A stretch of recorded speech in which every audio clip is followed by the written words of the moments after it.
ईश्वर को मैं धन्यवाद करता हूँ। आज उपवास का 10वां दिन प्रभु ने हमें ले आया, उसलिए मैं प्रभु का धन्यवाद करता हूँ। आपके साथ मिलकर आराधना करने के लिए, प्रार्थना करने के लिए, वचन बांटने के लिए परमेश्वर ने हमें जो सहायता किया, उस बातों के लिए मैं धन्यवाद करता हूँ। उपवास और प्रार्थनाएं जब जब हर एक कलीसिया में होता है, वो समय आत्मा की संसार में कुछ अलग बात होता है, वो हम लोग नहीं समझ पाते। ऐसी उपवास और ऐसी प्रार्थनाएं एक विश्वासी के लिए या मसीह जन के लिए एक बहुत लाभदायक होती है। वो हमें समझना बहुत जरूरी है, क्योंकि प्रभु यीशु मसीह कभी भी उसकी कलीसिया या वैयक्तिक कलीसिया को एक ही बातों में बढ़ोतरी नहीं चाहते हैं। प्रभु यीशु मसीह ऐसी मीटिंग के द्वारा, ऐसी प्रार्थना के द्वारा, ऐसी उपस्थिति के द्वारा परमेश्वर की कलीसिया भौतिक रीति में बढ़े, आत्मिक रीति में बढ़े और शारीरिक रीति में बढ़े। ऐसी तीन ही रीति में बढ़ने के लिए परमेश्वर प्रभु यीशु मसीह चाहते हैं। इसलिए जब जब ऐसी प्रार्थनाएं हो जाती है, उस समय परमेश्वर हमें तीनों दिशाओं में परिपूर्ण अवस्थाओं में ले जाने के लिए मन लगाते हैं। इन उपवास और प्रार्थना में एक ही बात हमें देखने के लिए मिलता है, वो यह है कि हम पिता की ओर से जो घूमे हैं, वापस पिता के पास लौट आने का समय होता है। यह उपवास और प्रार्थना है। जब हम उपवास और प्रार्थना में जब बैठते, जब परमेश्वर की दास लोग पवित्र आत्मा की सामर्थ्य और पवित्र आत्मा की अभिषेक के द्वारा हमारा हर एक गलतियों को, हमारी हर एक कमजोरियों को बताते हुए वापस पिता परमेश्वर के पास लौटने के लिए हमें सहायता मिलता है। इसलिए मैं प्रभु को धन्यवाद करता हूँ कि आज परमेश्वर इस 10वें दिन में हमें ले आए हैं, और आज इस 10वें दिन में भी परमेश्वर हमारी कमजोरी, हमें जो परमेश्वर चाहते हमारा जीवन में करने के लिए, आज हमें सहायता करेंगे। इसलिए आज की चिंता के लिए हम एक वचन पढ़ेंगे, फिलिपी का पत्री, उसका 3 अध्याय और 12 वचन।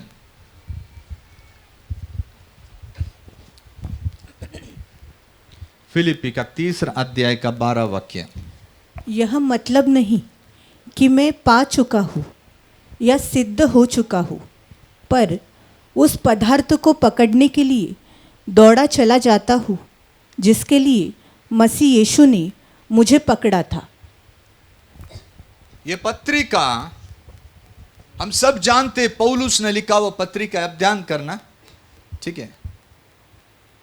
आप जो भी ले गए, आप अपना मन में रखिए, ताकि आप घर जाने के समय आपको सब समझ में आएगा। अगर आप बाइबल पढ़ने के लगे तो आत्मा हमसे क्या बोलते हैं, उसके लिए हम ध्यान नहीं दे पाएंगे। हम सब जानते हैं कि फिलिपी की पत्रिका पौलुस ने लिखा है। लगभग AD 61 की ऐसे सालों में पौलुस ने लिखा। यह पत्र लिखने के समय पौलुस अपनी अंतिम यात्रा की ओर जा रहे। अंतिम यात्रा यानी मरण की ओर। कुछ साल बाकी है, कुछ साल। और पौलुस को रोमा में बंदी बना के रख दिया है। उसको बंदी बनाकर जंजीरों से नहीं बांधा था, उसको साकलियों से नहीं बांधा था, उसको रस्सियों से नहीं बांधा था। वो नजर कैद था, नजर कैद। एक रूम में उसको रखा गया था, और उस रूम में हर 3 पहर के बाद एक रोमी सिपाही लोग आकर उसको देखते थे। ऐसी नजर कैद में वो क्या कर रहा है, वो अभी क्या करने वाला है, सारी बात नजर कैद में हो जाती है। पौलुस उस जगह में है। उस जगह में पौलुस को एक व्यक्ति मिलने के लिए आता है, और उस व्यक्ति के हाथ में यह पत्रिका वास्तव में फिलिपियों को पढ़ाने के लिए पौलुस भेज देते हैं। इस पत्रिका में वास्तव में ज्यादा करके पौलुस का कलीसिया की ओर रहने वाला प्यार का बारे में प्रकट किया है। पौलुस किस रीति से कलीसिया को प्यार करता है, किस रीति से कलीसिया की आभार या धन्यवाद प्रकट करता है। ज्यादातर कर धन्यवाद की बात इस पत्रिका में आपको मिलेगा। दूसरा बात पौलुस इधर बताता है कि बहुत सारे मसीही समुदाय में गलत शिक्षा वाले लोग आ गए हैं, इसलिए तुम उस गलत शिक्षा से परी होने के लिए उसने कुछ बातें बताया जो हम उसके बाद में पढ़ाई करने वाले हैं। और तीसरा बात यह लिखा गया कि कुछ भी हो, कैसा भी हो, तुम एक ही काम करना, मसीह का स्वभाव तुम्हारे अंदर आना बहुत जरूरी है। ऐसे इत्यादि बातों को पकड़ते हुए पौलुस ने फिलिप्पी की ओर एक पत्रिका भेजी। फिलिप्पी की कलीसिया पौलुस को बहुत हृदय में रहने वाली कलीसिया है। अगर आप हर एक कलीसिया का चरित्र पढ़ोगे, चरित्र पढ़ने से अच्छा है हर एक कलीसिया की पत्रिकाओं को अगर पढ़ेगा तो उसमें आपको समझेगा पौलुस किस रीति से हर कलीसिया से प्यार करता था। कोरिन्थी के कलीसिया से कैसा प्यार, इफिसियस की कलीसिया से कैसा प्यार, रोमा कलीसिया से कैसा प्यार करता था, फिलिप्पी कलीसिया के साथ कैसा, कोलोसियन कलीसिया के साथ किस रीति से वो प्यार करके उस पत्रिका का द्वारा वो अपनी प्यार को प्रकट करता था, पत्रिका का द्वारा। और वो एक ही बात कहते हैं, मैं धन्यवाद करता हूं। धन्यवाद के बाद कलीसिया में चलने वाला हर एक बातों को पवित्र आत्मा का प्रकटीकरण के द्वारा आमीन कलीसिया की हर एक प्रकटीकरण को उस पत्रिका में लिखते हुए आमीन वो रवाना कर देता है। परंतु प्रश्न यह है, क्या दूसरा कलीसिया पौलुस को प्यार नहीं कहे क्या? दूसरी कलीसिया की ओर पौलुस ध्यान देते, प्यार करते, लेकिन ये कलीसिया जो है ना, पौलुस ने आमीन बहुत अचंभ रीति से परमेश्वर की आत्मा ने इस कलीसिया को पौलुस के द्वारा रचना की, यह समझना बहुत जरूरी है। वो पौलुस का प्रेम क्यों इस पत्रिका में आपको प्रकट मिलता है। जैसे पुराना समय में जब हम देहांत में या गांव में रहते थे, वो टाइम, अभी तो मोबाइल आया, SMS वगैरह सब कुछ आया, वो टाइम एक पत्र आता था। पता नहीं है कितना लोगों को इधर पता है। जब हम हॉस्टल में थे तो पत्र लिखा करते थे, इंग्लैंड लेटर था वो टाइम, आमीन पोस्ट कार्ड था। तो उस पत्र में आमीन जब हमारा माता पिता लिखता था तो ढेर सारा प्यार प्रकट करता था। ऐसी पौलुस वास्तव में ढेर सारा प्यार प्रकट करता था, क्योंकि माता पिता का हम एक दुलारा होते हैं, हम एक प्रेम करने वाले होते हैं, इसलिए उस प्यार भरा खत में केवल प्यार ही रहता है। वैसी पौलुस की इस पत्रिका में आपको प्यार ही मिलेगा। ये कलीसिया स्थापित किस रीति से हुआ वो समझना बहुत जरूरी है। फिर हम इस वचन में जाएंगे जिस वचन में उसने लिखा है, मैं सब कुछ पाया नहीं। मैं ऐसा नहीं है कि मैं सब कुछ पाया। पौलुस एक ऐसा व्यक्ति था कि उसको सब कुछ प्राप्त हो गया था। वो ये नहीं कहता कि मैं सिद्ध हूं करके, वो सिद्ध था, हर बातों में वो सिद्ध था, परंतु वो खुद बोलता है मैं सिद्ध नहीं हूं, परंतु मुझे पकड़ा गया है। वो हिंदी ट्रांसलेशन बराबर नहीं है। मैं पकड़ा गया है, मुझे किसी ने तो पकड़ा गया है, और वो पकड़ा इसलिए गया कि एक काम है, उस काम मुझे करना है, इसलिए उस काम को पूरा करने के लिए मैं एक दौड़ा ही दौड़ रहा हूं। मैं एक दौड़ा ही दौड़ रहा हूं। आज परमेश्वर ने हमें वास्तव में उस दौड़ाई की ओर ले चलना चाहते हैं कि जिस रीति से हम दौड़ाई करना चाहते। हम आश्चर्य रीति से दौड़ाई की बात पवित्र आत्मा नहीं कर रहे, हमें आश्चर्य कृति से नहीं, आत्मा का द्वारा हमें एक हमें दौड़ाई करना है। हमारे लिए बाइबल में एक दौड़ लिखा गया है, उस दौड़ के ऊपर वास्तव में हम नजरअंदाज करते इन दिनों में। इन दिनों में हम बार बार की बातों को देखते, लेकिन एक दौड़ाई है, वो दौड़ हमें दौड़ना है। यदि वो दौड़ मैं नहीं दौड़ा तो मैं मसीह के साथ कभी नहीं मिलेगा। ये विश्वासी या कलीसिया इस दिनों में भूल कर बैठा है। इसलिए पौलुस बोल रहा है, जिसने मुझे पकड़ा है, आमीन, उस पकड़ने वाला मसीह को मिलने के लिए आमीन मैं दौड़ा चला जाता हूं। इसलिए आज पवित्र आत्मा हमसे एक ही बात कहना चाहता है, उस दौड़ के लिए आमीन जो तुम दौड़ रहा है, उस दौड़ के लिए तैयार होने की वाली दिन आज है। पौलुस फिलिप्पी की कलीसिया को बता रहे इतना प्यार होते हुए, हे फिलिप्पी की कलीसिया लोग, मुझे यह मत समझो मैं परिपूर्ण दास हूं करके। हे फिलिप्पी की कलीसिया, यह मत समझो मैं सिद्ध हो चुका हूं, यह मत समझो मैं पूर्ण प्रकाशन से भरा हुआ दास, नहीं, मैं कुछ नहीं, परंतु मैं दौड़ा जाता है, एक व्यक्ति ने मुझे पकड़ा गया है और वो पकड़ने वाला व्यक्ति को मैं पकड़ने के लिए मैं एक दौड़ा ही दौड़ रहा हूं। यह बहुत गंभीर बात है। यदि आप इसके ऊपर, इसी वचन के ऊपर ध्यान करते रहेंगे, हमारा मकसद प्रभु में क्या है हमको समझ में आएगा। यदि यह बात हमारे से नहीं हुआ, हम स्वर्ग नहीं पहुंच पाएंगे, हम बिल्कुल स्वर्ग नहीं पहुंच पाएंगे। पौलुस इस कलीसिया का स्थापना कैसा किया, बाइबल में नहीं लिखा गया, लेकिन पवित्र आत्मा के द्वारा पढ़ाई करने के समय एक गाइडेंस मिल जाता है। पौलुस दूसरी मिशनरी यात्रा करने के समय वो एक जगह में आता है और उस जगह में उसे आने के बाद ऐसा लगता है कि मुझे बेथेनी जाना है। अगर आप पढ़ोगे तो मुझे लगता है प्रेरित 16 अध्याय का 7 वाक्य पढ़िए।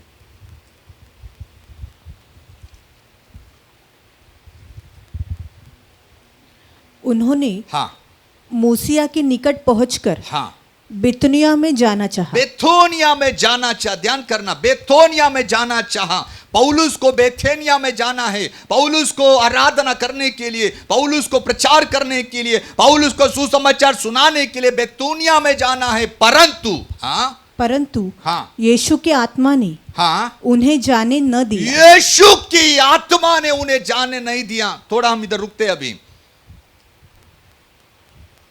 एक परमेश्वर का दास जिसको सुसमाचार के लिए बुलाकर अलग किया गया, वो सुसमाचार सुनाने के लिए बेतूनिया के लिए निकल रहा है दूसरी मिशनरी यात्रा में। परंतु बेतूनिया के पास जाने के समय, बेतूनिया के ऊपर जाने के, उस गांव में या उस शहर में जाने के समय परमेश्वर की आत्मा, प्रभु यीशु मसीह की आत्मा उसे मना किया उस जगह में जाने के लिए। देखिए कलीसिया किस रीति से स्थापित करते हैं प्रभु। अजय मत समझो कि यह कलीसिया स्थापित करने वाली बातें, परंतु आपके जीवन में परमेश्वर को यदि कुछ स्थापित करना है, कुछ बनाना है, कुछ पुनर्बातें निर्माण करना है, तो हो सकता है अगर इस दायरे से हम चले जाएंगे तो परमेश्वर हमारे जीवन में वो सारी बात स्थापना करना शुरू करेंगे। उधर बोला है नहीं जाना तो नहीं जाना, पौलुस नहीं गया। इस वाक्य से वास्तव में हमें क्या समझते हैं कि मसीह की आत्मा, यीशु की आत्मा ने पौलुस को कहा नहीं जाना, उसे इनकार किया, उसे जाने के लिए दिया नहीं, उसे रोका नहीं जाने का। इसका एक ही अर्थ है प्रियो, आज उपवास की 10वां दिन हम बैठा है, परमेश्वर की आत्मा हमसे एक ही बात बोलते, जो कुछ मसीह की आत्मा, जो कुछ पवित्र आत्मा हमसे बात करेगा उसी के द्वारा हमें चलना है। कदापि दाएं और कदापि बाएं मुड़ना नहीं है। यदि हम पवित्र आत्मा पाया हुआ लोग है, पवित्र आत्मा की सामर्थ्य से चलने वाला लोग है, परमेश्वर की वरदान प्राप्त किया लोग है, तो आज मसीह की आत्मा हमसे एक ही बात बोल रहे, उस पवित्र आत्मा या उस परमेश्वर की आत्मा, उसके अनुसार हमें चलना है। हमें कभी भी दाएं और कभी भी बाएं नहीं मुड़ना है। केवल आत्मा प्राप्त करके हमें नहीं बैठना, बल्कि उस आत्मा जो हमने प्राप्त किया है, उस आत्मा की हर एक बातों को मानते हुए चलना। यदि वो बोला नहीं तो नहीं करना है, यदि वो बोला हां तो हां, यस हमें करना है। क्योंकि इधर बहुत सारे लोग मैं आत्मा में महसूस कर रहा हूं, बहुत सारे लोगों ने परमेश्वर की वाणी को धिक्कारा, परमेश्वर की दासों के द्वारा आए हुए आलोचना को हमें तुच्छ माना, परमेश्वर की वचनों को धिक्कार दिया, पवित्र आत्मा ने जो बोला उस बातों को माना नहीं। इसलिए एक बहुत बड़ा नुकसान इधर हो चुका है, जो व्यक्ति ने परमेश्वर की बातों को नहीं माना। मैं आत्मा में महसूस कर रहा हूं ऐसी लोगों को जिन्होंने पवित्र आत्मा की बातों को नहीं माना, पवित्र आत्मा की बातों को लिया परंतु उसके अनुसार नहीं चला, इसलिए उनको बहुत नुकसान हुआ। आत्मिक रीति से नुकसान हुआ, भौतिक रीति से नुकसान हुआ, शारीरिक रीति से नुकसान हुआ। क्यों? क्योंकि एक ही गलती किया उन्होंने, जो आत्मा हमें चलाती है, जो आत्मा हमें अगुवाई करती है, उस आत्मा का खंडन किया उन्होंने। हालेलुया।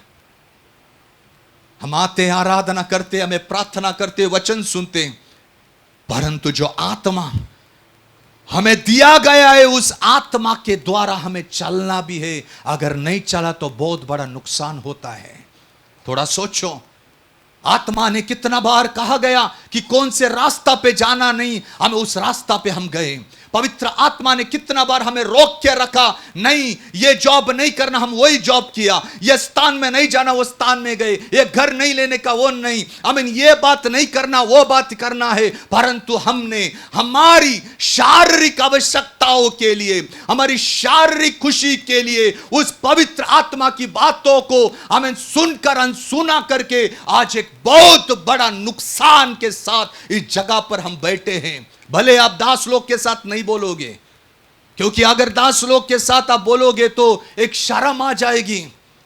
हम ऐसा नहीं बोल सकते मैं पवित्र आत्मा के खिलाफ काम किया, नहीं, शर्म आएगा।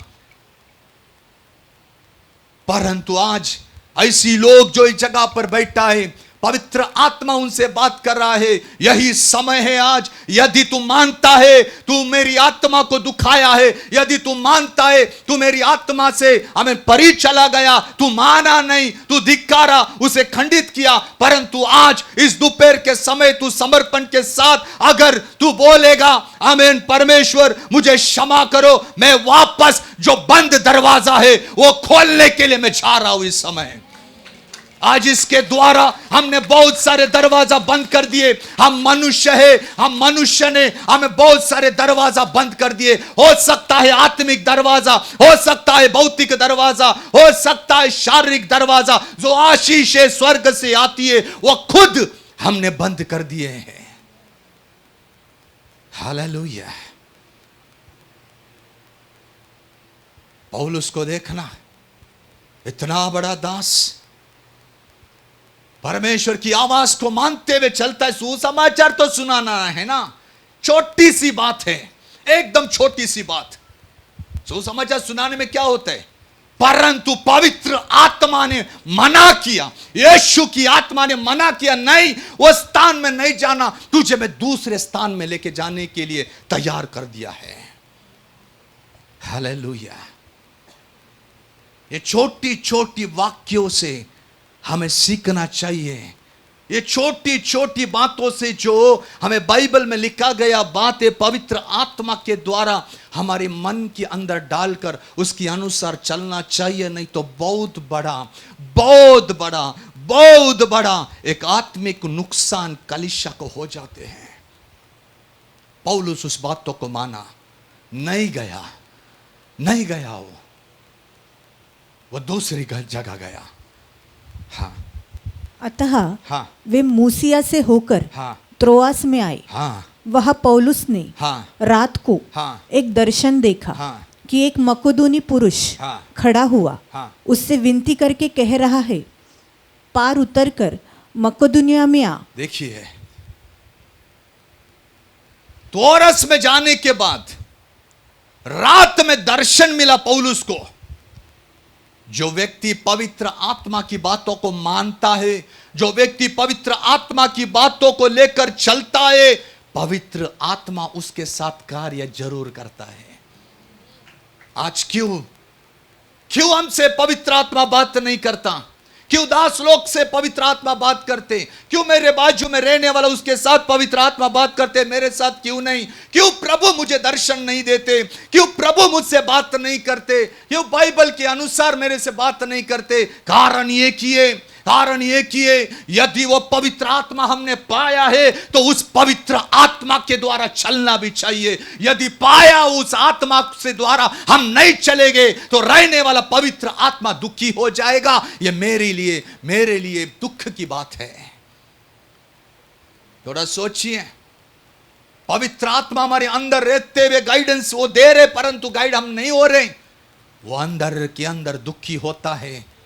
दर्शन, सपना, वचन की प्रकाशन कभी मिलता नहीं है। इसलिए पौलुस ने जो बातों को माना, आमीन, मुझे रुकावट हो रहे उस जगह पर जाने के लिए, इसलिए रात को एक दर्शन मिला, एक मासोदोनिया पुरुष उसके सपना में आया और वो बोल रहे मेरी सहायता के लिए आओ, मेरी सहायता के लिए आओ। परमेश्वर को अगर कुछ बनाना है तो तुरंत परमेश्वर बनाता नहीं है, वो छोटी छोटी बातों से लेकर लेकर लेकर बनाता है, तब वास्तव में विशाल हो जाते हैं। हालेलुया। अब वो आमीन मासुदुनिया में जाते, मासुदुनिया में जाने के बाद आमीन वो फिलिपी के जगह के ऊपर अपना पैर रखता है। उधर परमेश्वर उसके लिए एक दरवाजा खोलता है। इसलिए मैं बोला, यदि हम पवित्र आत्मा की बातों को माने तो निश्चित है जो बंद दरवाजा जो है ना, वो बंद दरवाजा परमेश्वर खोलेगा। और वचन में लिखा है जो दरवाजा परमेश्वर खोलता है कोई भी मनुष्य उसको बंद नहीं कर सकता, कोई भी मनुष्य उसको बंद नहीं कर सकता। इसलिए वास्तव में हमें दरवाजा खोल दिया परमेश्वर ने। हमें उधर एक स्त्री को हमें भेज दिया जिसका नाम था 17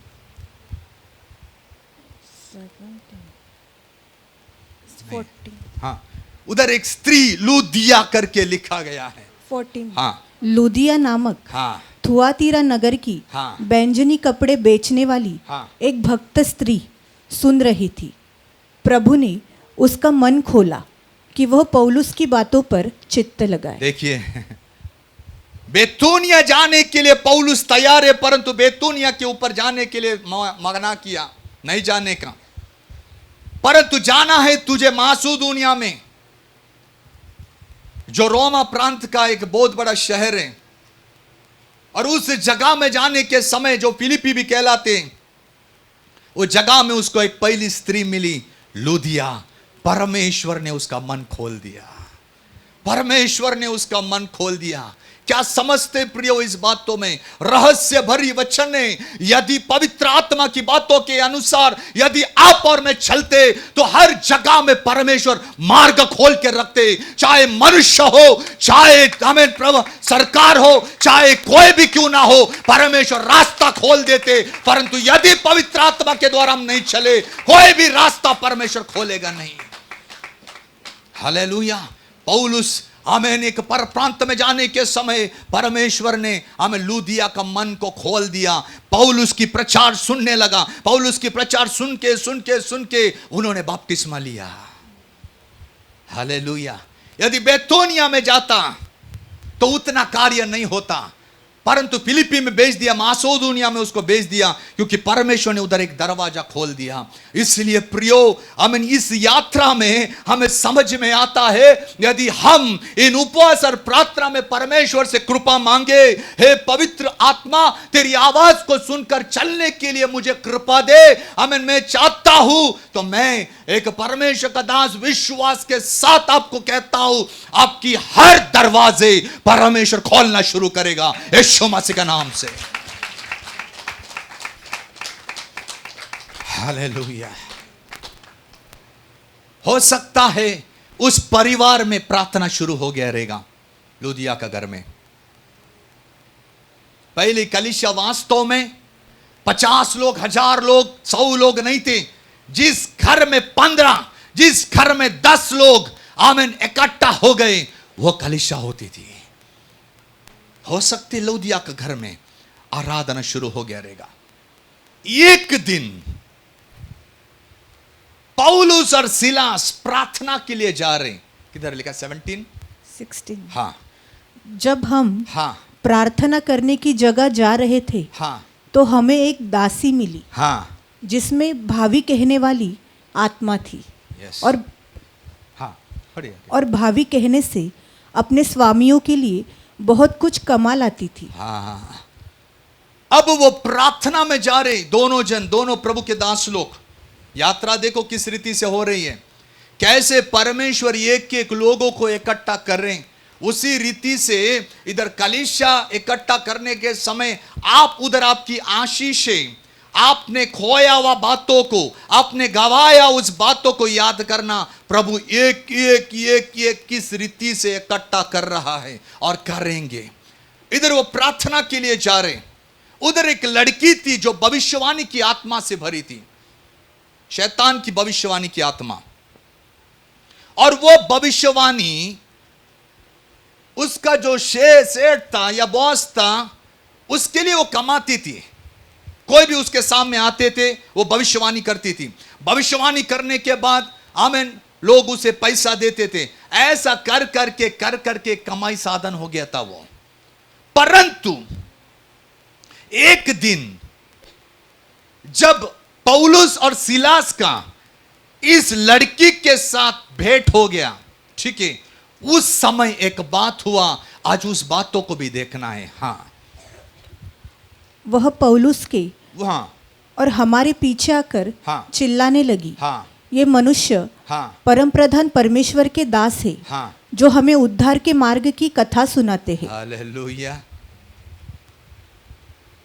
शैतान की आत्मा से भविष्यवाणी करने वाली ये लड़की अब ये दासों को देख के वे बोल रही है, ये परम प्रधान परमेश्वर के दास लोग हैं जो छुटकारा का संदेश लेके चलते हैं।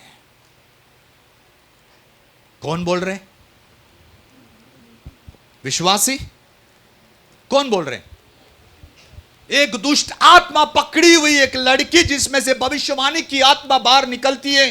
वो लड़की वास्तव में दोनों दासों को देखते हुए बोल रहे, रे ये तो परम प्रधान परमेश्वर के दास लोग हैं रे, इनके हाथों में उद्धार का संदेश है। वो चिल्ला रही है उधर। चिल्लाने के समय उसी दिन उस लड़की के अंदर से ये शैतान की नाम से भविष्यवाणी करने वाली या हमें भविष्य बताने वाली एक आत्मा है, वो निकलकर वो भी छुटकारा प्राप्त किया उधर। दूसरा व्यक्ति। परंतु मेरा बोलने का एक मतलब है, दुष्ट आत्माएं दास लोग का गवाही दे रहे, इधर दुष्ट आत्मा दास लोग का गवाही दे रहे। इनके पास छुटकारा का संदेश है, इनके पास उद्धार का संदेश है। वो दुष्ट आत्मा को पता है कि ये दासों की अंदर रहने वाली आत्मा क्या है, परंतु आज कलीसिया को पता है चलाने वाले दास, हमें घूमने वाले दासों के अंदर कौन सी आत्मा काम कर रही। दुष्ट आत्मा गवाही दे रहे, इनके हाथों में उद्धार का संदेश है दुष्ट आत्मा, वो उसको नरक तैयार किया गया है, वो तो जाने वाली है उधर ही, परंतु वो दास लोग को आमीन सबको बता रहे, ये परम प्रधान परमेश्वर के दास लोग हैं जिनके हाथ में उद्धार का संदेश। आज हम कलीसिया वास्तव में दास लोग को क्या गवाही के रूप में बोलते हैं। आज उपवास में हम बैठे केवल सुनने के लिए नहीं, एक एक वचन जब आमीन परमेश्वर अपने दासों को आमीन बोलते, मुंह में डालते, उस वचन के द्वारा मैं बैठता हूं क्या? अगर मैं बैठता हूं तो परमेश्वर मुझे चंगा करना, यदि परमेश्वर ये हो चुका है तो प्रभु में धन्यवाद देता, यदि नहीं हुआ तो प्रभु जी आने वाला समय में मुझे बचा के रखना, तेरा दास मेरे साथ बात कर रहा है। क्या समझते हम दास लोग को? मुझे पता नहीं है परमेश्वर का आत्मा वारंवार क्यों दास लोग को लेके काम कर रहे, परंतु इतना तक ये बाइबल बताती है प्रभु यीशु मसीह को भी आमीन हालेलुया, आमीन हालेलुया कोई जानता नहीं है, परंतु आमीन दुष्ट आत्मा बोलते हैं, हे प्रधान परमेश्वर के पुत्र, आमीन तू समय के पहले क्यों आया। आज हम क्या गवाही देते दास लोग के बारे में? है सम्मान उन दासों को जो हमारे लिए उद्धार का संदेश बांटते रहते, जो हमारे लिए अपनी जीवन को त्याग गए, क्योंकि हम उस रास्ता में जाए, उस मसीहा के पास जाए, उस मसीहा का साथ रहे, आमीन उस बातों को कोई तो है क्या उस मानने वाली अवस्था। आज अनेक लोग ये जगह पर बैठा है, मैं आत्मा में महसूस करता हूं, आमीन, अनेक जन ने परमेश्वर के दासों का अपमान किया है। यदि वो अपने मुंह से नहीं किया परंतु अपने मन से, कुड़कुड़ाहट से, अंदर की आवाज से उन दासों को वास्तव में अपमानित किया है। मेरा परमेश्वर मन की बातों को जानने वाला परमेश्वर है। आज इधर बैठा हुआ अनेक लोगों को आमीन पवित्र आत्मा बोल रहे, ये तुमने परमेश्वर की दासों के खिलाफ काम किया है। आज यदि तू समर्पण करेगा, यदि तू समर्पण करेगा, आमीन, तेरे भी घर के अंदर रहने वाली ऐसी अंधकार की सामर्थ और सत्ताओं से अनेक लोग चंगाई प्राप्त करेंगे। हालेलुया। चंगाई और छुटकारा ऐसे ही नहीं प्राप्त होते प्रियो, ऐसे ही नहीं होते।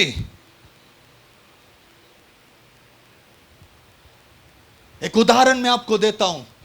यदि कोई दुष्ट आत्मा व्यक्ति मेरे सामने आया, मेरा ही उदाहरण लेता हूं, मैं उसके लिए प्रार्थना किया, प्रभु यीशु मसीह के नाम से निकल जाए। वो निकल गया, ठीक है, वो चले गए अपना घर में। वापस दूसरा संडे आया, हो वापस निकाल दिया। तीसरा संडे वापस आया।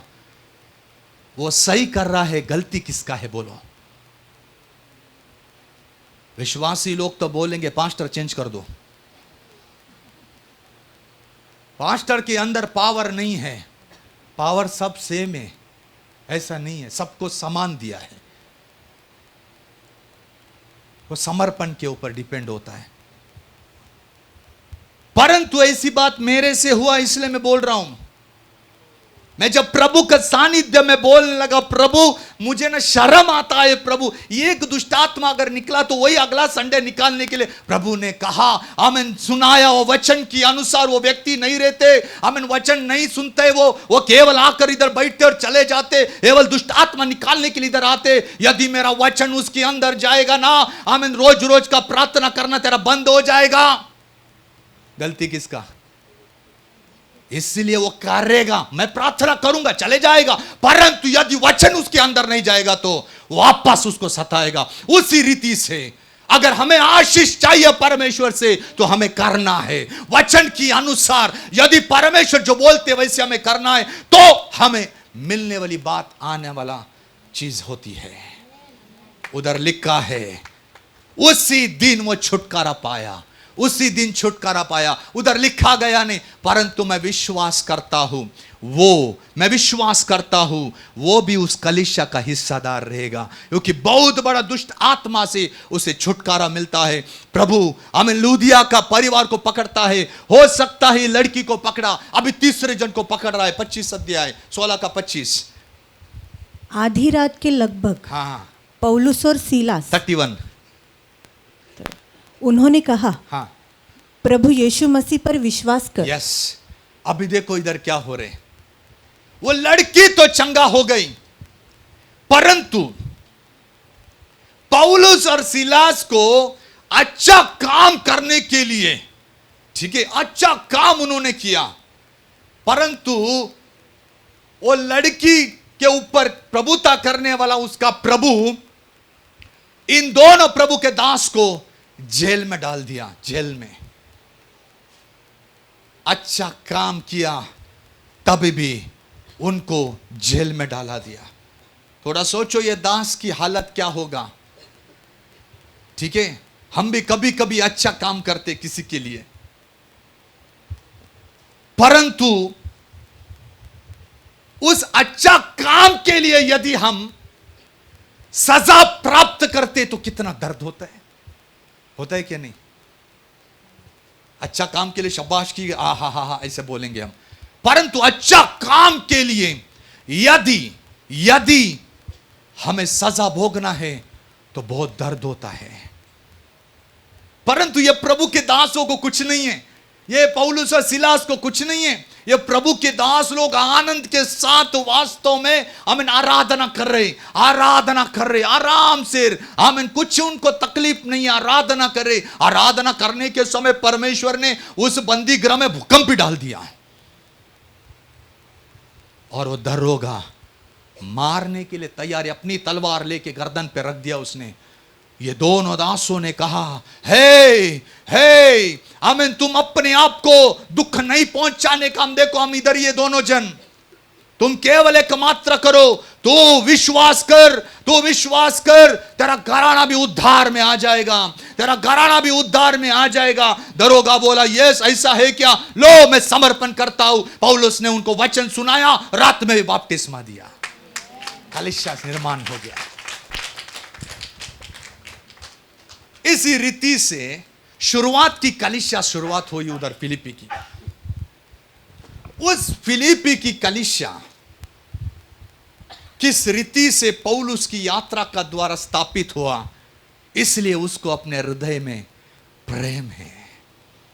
कष्ट अनुभव के द्वारा पवित्र आत्मा की बातों को मानते हुए परमेश्वर कैसी दरवाजा खोला इत्यादि बातों को ध्यान करते हुए बंदी गृह में अद्भुत रीति से परमेश्वर काम किया। उधर कोई भी गवाह नहीं, कोई भी सबूत नहीं, छुटने का कोई भी नामो निशान नहीं, परंतु अद्भुत कार्य किया।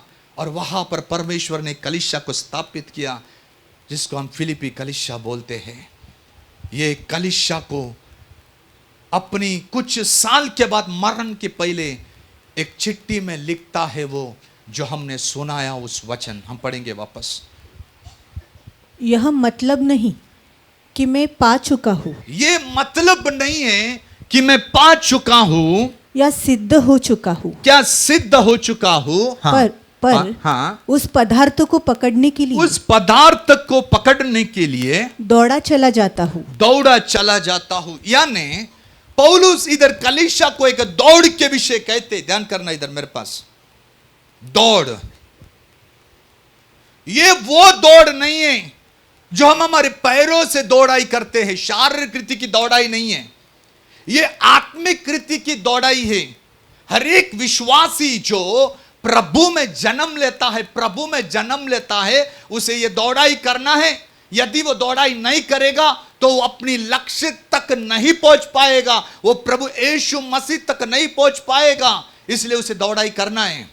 पौलुस ये समझाने के लिए उनको प्रयोजन कर रहा है सबसे पहला कि देखो मैं पा चुका नहीं हूं।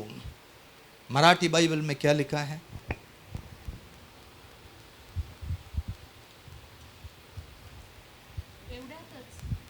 हाँ पढ़ो, अब पढ़ो। एवढ्यातच मी मिळवले किंवा एवढ्यातच मी पूर्ण झालो आहे यस, उधर असे लिखा नाही। है मैं इतने में ही प्राप्त नहीं किया। उसका अर्थ है कि भले परमेश्वर ने वास्तव में मुझे शक्ति दिया, मुझे सामर्थ्य दिया, मुझे अभिषेक दिया, वचन का प्रकाशन दिया, अनेक बात परमेश्वर ने मेरे हाथों में दिया, परंतु मैं ये समझता हूं मैं अब तक कुछ पाया नहीं। सोचिए, हमें थोड़ा अन्य भाषा का वरदान मिलते, भविष्यवाणी का वरदान मिलते तो हम पूरा लोगों को बता देते, परंतु पौलुस बोलता है इत्यादि बात मैंने आत्मिक रीति को पाया है, परंतु मैं समझता हूं मैंने पाया नहीं।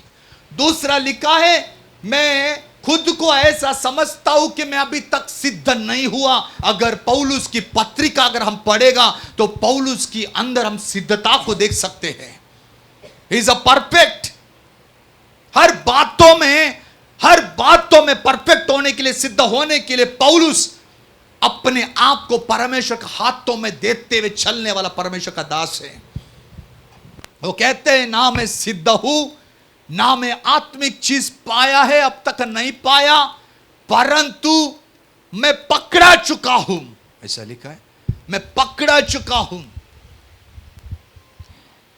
यह मतलब नहीं कि मैं पा चुका हूँ, हाँ, या सिद्ध हो चुका हूँ, हाँ, पर उस पदार्थ को पकड़ने के लिए मैं उस पदार्थ को पकड़ने, उस पदार्थ नहीं है वो, हाँ, दौड़ा चला जाता मैं दौड़ा हूँ, चला जाता हूं, जिसके लिए हाँ, मसीह यीशु ने मुझे पकड़ा था। यस, प्रभु यीशु ने मुझे पकड़ा गया है। अगर मराठी बाइबल, इंग्लिश बाइबल अगर उसका सही ट्रांसलेशन में लिखा जाएगा तो उसमें ऐसा लिखा है, मैं भाषांतर करके बोलता हूं कि प्रभु यीशु मसीह ने मुझे पकड़ा है, और जब प्रभु यीशु ने मुझे पकड़ा है तो मैं भी उस प्रभु यीशु मसीह को पकड़ने के लिए दौड़ा ही दौड़ता हूं। आज कितना लोग ऐसा है। अगर इसका और भी मैं आपको विवरण करके बताऊं तो पौलुस को वास्तव में पकड़ा गया था प्रभु यीशु मसीह ने। किस लिए?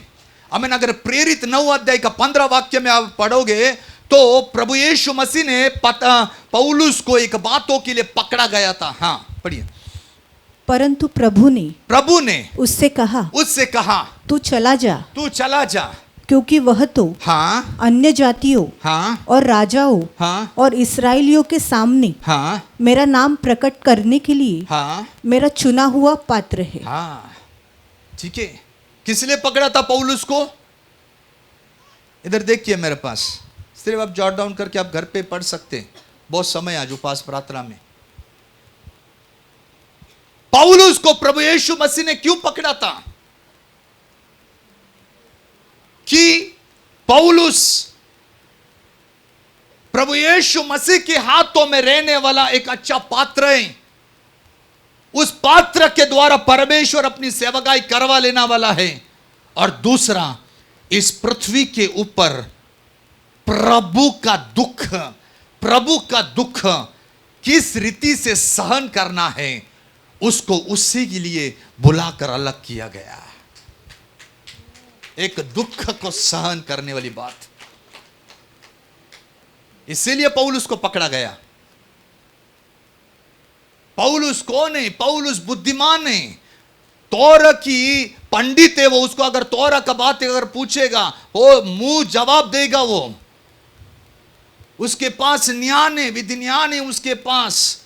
परंतु आज वो बोल रहा है कि मुझे किस लिए परमेश्वर ने पकड़ा गया है, उसके दुखों में शामिल होने के लिए, उसका दुख मेरे जीवन में लेते हुए चलने के लिए मुझे पकड़ा गया है। परंतु वो पकड़ा है मुझे धरती के ऊपर पकड़ा है। वो धरती के ऊपर नहीं है, वो स्वर्ग में है। हमें उसने मुझे धरती के ऊपर पकड़ा है, परंतु मैं उस परमेश्वर को पकड़ने के लिए, उस प्रभु यीशु मसीह को हमें पकड़ने के लिए, इस दुख को सहन करते हुए, इस यात्रा में मैं चलते हुए, मैं दौड़ते हुए मैं परमेश्वर को स्वर्ग में पकड़ूं। प्रभु यीशु मसीह ने पृथ्वी पे उसे पकड़ा। प्रभु यीशु मसीह ने पौलुस को धरती के ऊपर पकड़ा। परंतु वो बोलते मैं यीशु को धरती के ऊपर नहीं पकड़ सकते। अब मैं उस प्रभु यीशु मसीह जिसने मुझे पकड़ा है ना, मुझे दौड़ाई करना है, या दौड़ाई को खत्म करना है। और जब ये दौड़ाई खत्म करेगा तो मैं स्वर्ग में मेरा यीशु को मैं पकड़ते रहूंगा। हालेलुया। रिबारा खराला उड़ाबलाबा। आज कलीसिया से आत्मा बोल रहे, तुम्हें भी पकड़ा गया है, तुम्हें भी पकड़ा गया है, तुम्हें भी पकड़ा गया है। एक दिन पकड़ा गया है। हर व्यक्ति प्रभु में आने के समय पकड़ा गया है। आज तुम्हारी यात्रा, आज तुम्हारा मन, आज तुम्हारा ध्यान उस प्रभु यीशु मसीह को पकड़ने के लिए नहीं है क्या? हालेलुया। पौलुस कितना रीति से बोल रहा है, मैं पकड़ चुका हूं। प्रभु यीशु मसीह ने दर्द दुख सहन करने के लिए, उसके नाम के लिए क्या होता है यह समझने के लिए। इसलिए वो बोलते हैं मैं एक दौड़ा ही दौड़ रहा हूं, मैं एक दौड़ा ही दौड़ रहा हूं, एक दौड़ा ही दौड़ रहा हूं। और उस दौड़ाई की शुरुआत मेरा प्रभु में आने के समय से शुरुआत हुआ, समाप्त होगा मेरा मरण तक। प्रभु यीशु मसीह में जब हम पैदा हो गए, वो समय इस दौड़ाई में हमने पैर रखा। परंतु हमारी मृत्यु का समय, हम जब मरेंगे तब यह दौड़ाई खत्म हो जाएगी। परंतु यह दौड़ाई खत्म होने के समय या खत्म होने से पहले हमें पता रहता है कि मैं दौड़ाई पूरा कर दिया कि नहीं कर दिया करके। हालेलुया। तो पौलुस एक बात कहता है, मैं पा चुका नहीं, मैंने सब कुछ पाया। यदि प्रभु यीशु मसीह का चरित्र और पौलुस का चरित्र आप लेके पढ़ोगे तो प्रभु यीशु मसीह ने जैसी सेवा की उसी रीति से पौलुस ने भी सेवा की। परंतु पौलुस एक बातों के लिए यीशु से विनती करता है, वो तड़पता है, मेरा प्रभु यीशु मसीह एक बातों से गुजरा, मुझे भी उस बातों से गुजरना है, तब मैं उसके साथ मिलूंगा। और वो कौन सी बात है पता है कि आपको? यदि आप 10 वाक्य और 11 वाक्य पढ़ोगे उसमें लिखा हुआ बात है। पढ़िए फिलिपी। ताकि मैं उसको हाँ, और उसके मृत्युंजय की सामर्थ्य को और उसके साथ बराबर दुखों में सहभागी होने के मर्म को जानूं, ताकि मैं उसके मृत्युंजय की सामर्थ को जानूं। हाँ, और उसके साथ दुखों में सहभागी होने के लिए मर्म को जानूं और उसकी मृत्यु की समानता को वो उसकी मृत्यु की समानता के लिए प्राप्त करूं कि मैं किसी भी रीति से हाँ, मरे हुए में से मैं किसी भी रीति से मरे हुए में से जी उठने के पद तक पहुंच चुकू। यही पौलुस को आमीन अपने दिल में एक चुभन करता है, ये चुभन करता है। इसलिए मैं सिद्धता नहीं हूं, मैं सिद्ध नहीं बन चुका। मेरे पास वो सामर्थ हमें जो प्रभु यीशु मसीह ने दिया मैं समझता हूं नहीं है, क्योंकि मेरे पास मृत्युंजय का सामर्थ अब तक नहीं आया। मृत्युंजय की सामर्थ को मैं नहीं जाना। मृत्यु में मरण के बाद मैं नहीं जानता मैं जिंदा होगा, मैं मृत्यु के बाद मैं जिंदा होने के लिए ये सारी बात मैं प्रयास करता हूं, और वो है दुख के द्वारा। आज इधर बैठा हुआ एक व्यक्ति को मैं पूछना चाहता हूं, क्या हम बोल सकते हैं क्या आज मैं मर गया तो मेरा शरीर जब प्रभु यीशु मसीह बादलों पे ऊपर आएगा वो टाइम मैं अगर मर गया तो जिंदा होगा क्या, पुनरुत्थान होगा क्या, या मैं जिंदा है तो रूपांतरित होगा क्या? हम बोल सकते हैं क्या? पौलुस बोलते मैं कुछ पाया नहीं, मैं कुछ सिद्धता नहीं है, बल्कि प्रभु ने मुझे जिस लिए पकड़ा उसके लिए आमीन उस बातों को पूरा करने के लिए दौड़ता हूं ताकि मैं उस परमेश्वर को मैं आमीन मिल सकूं। परंतु उसके पहले पौलुस को मालूम है मुझे मुझे मुझे पुनरुत्थान की सामर्थ को जानना है। कौन सी सामर्थ? क्या है पुनरुत्थान का सामर्थ? ये पुनरुत्थान का सामर्थ बोला तो जो चीज नाश हो चुका है उसमें से कोई आशा नहीं है, उसमें से कुछ भी बाहर निकल नहीं सकते, वो हमेशा के लिए खत्म। अगर पुनरुत्थान की शक्ति है तो खत्म होने वाला बात, नाश होने वाला बात, सड़ा हुआ बात, वो सारी बात प्रगट में जिंदा होकर आएगा। वह है पुनरुत्थान शक्ति। आज अनेक लोगों की जीवन को देखना है, अनेक लोग देखो अपने आप को, अपनी जिंदगी को देखो, आमीन मरा हुआ अवस्था में है। सरदीस कलीसिया को परमेश्वर बोलते रे तू जिंदा तो है परंतु तू मरा हुआ है। क्या बोलते सरदीस को?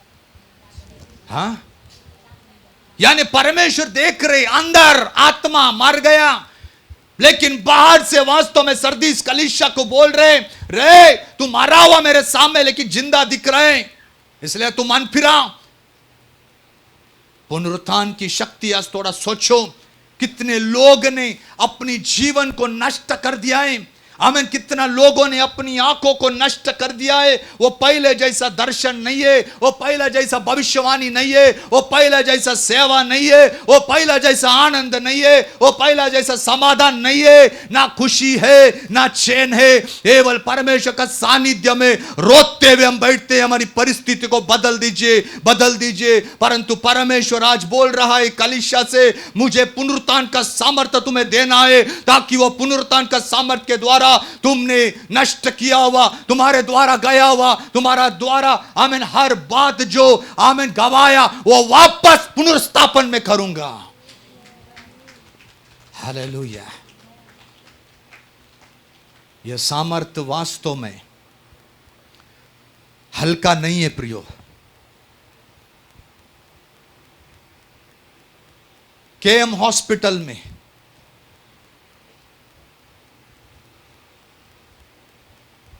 एक स्त्री,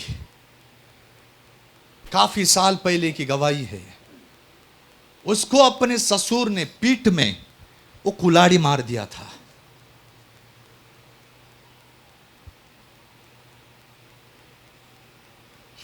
वो उधर एडमिट था, मर चुका था वो। और गवर्नमेंट हॉस्पिटल केएम था, जे मालूम नहीं, लेकिन गवर्नमेंट हॉस्पिटल था। वो जो टोकन लगाते उनके पैर को, उसका पति ने मुझे फोन किया, पास्टर मेरा बीबी के लिए प्रार्थना करो। बोला नहीं मर गई करके वो। मैंने प्रार्थना किया, डॉक्टर ने घोषित किया था मर गया करके, क्योंकि मॉर्चरी में लेके जा रहे थे। वो टाइम मैं प्रार्थना करके छोड़ दिया, मुझे पता भी नहीं क्या हो रहा है।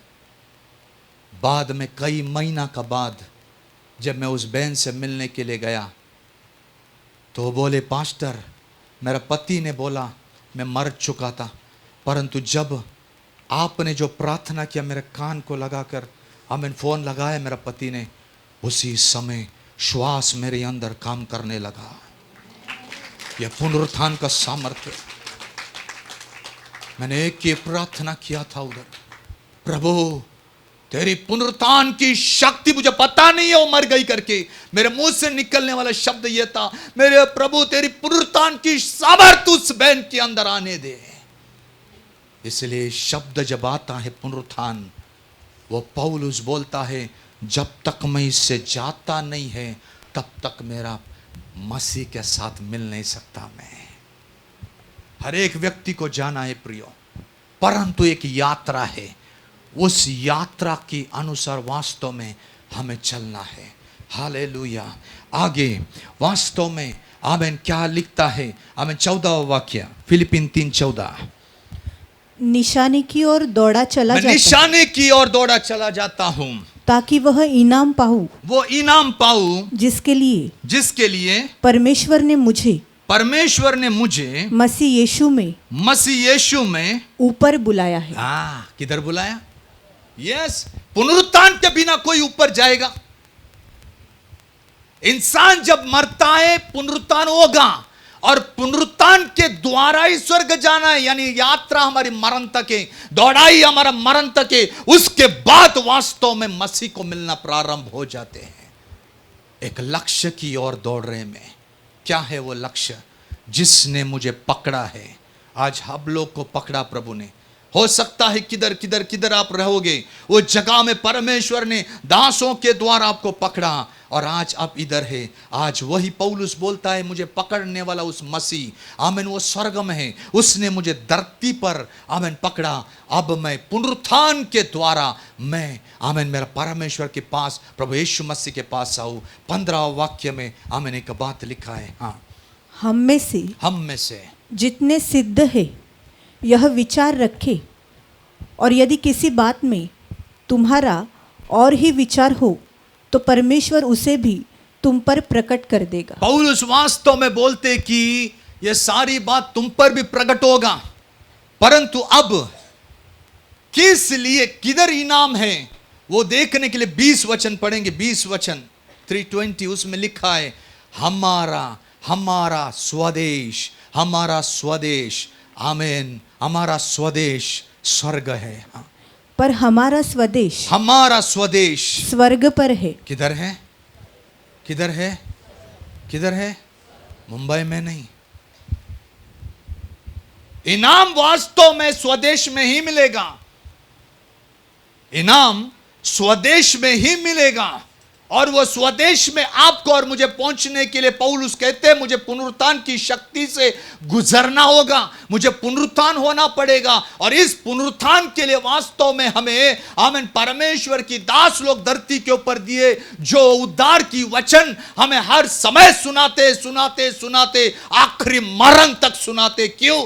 क्योंकि अगर हम मर गए तो हम पुनरुत्थान हो सकते हैं। यह विषय बहुत गंभीर है, मुझे नहीं मालूम आपको समझेगा नहीं समझेगा, लेकिन परमेश्वर ने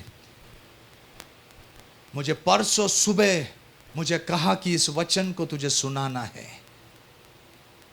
इतना भी कहा मुझे, लोग सुने ना सुने तुझे बताना है,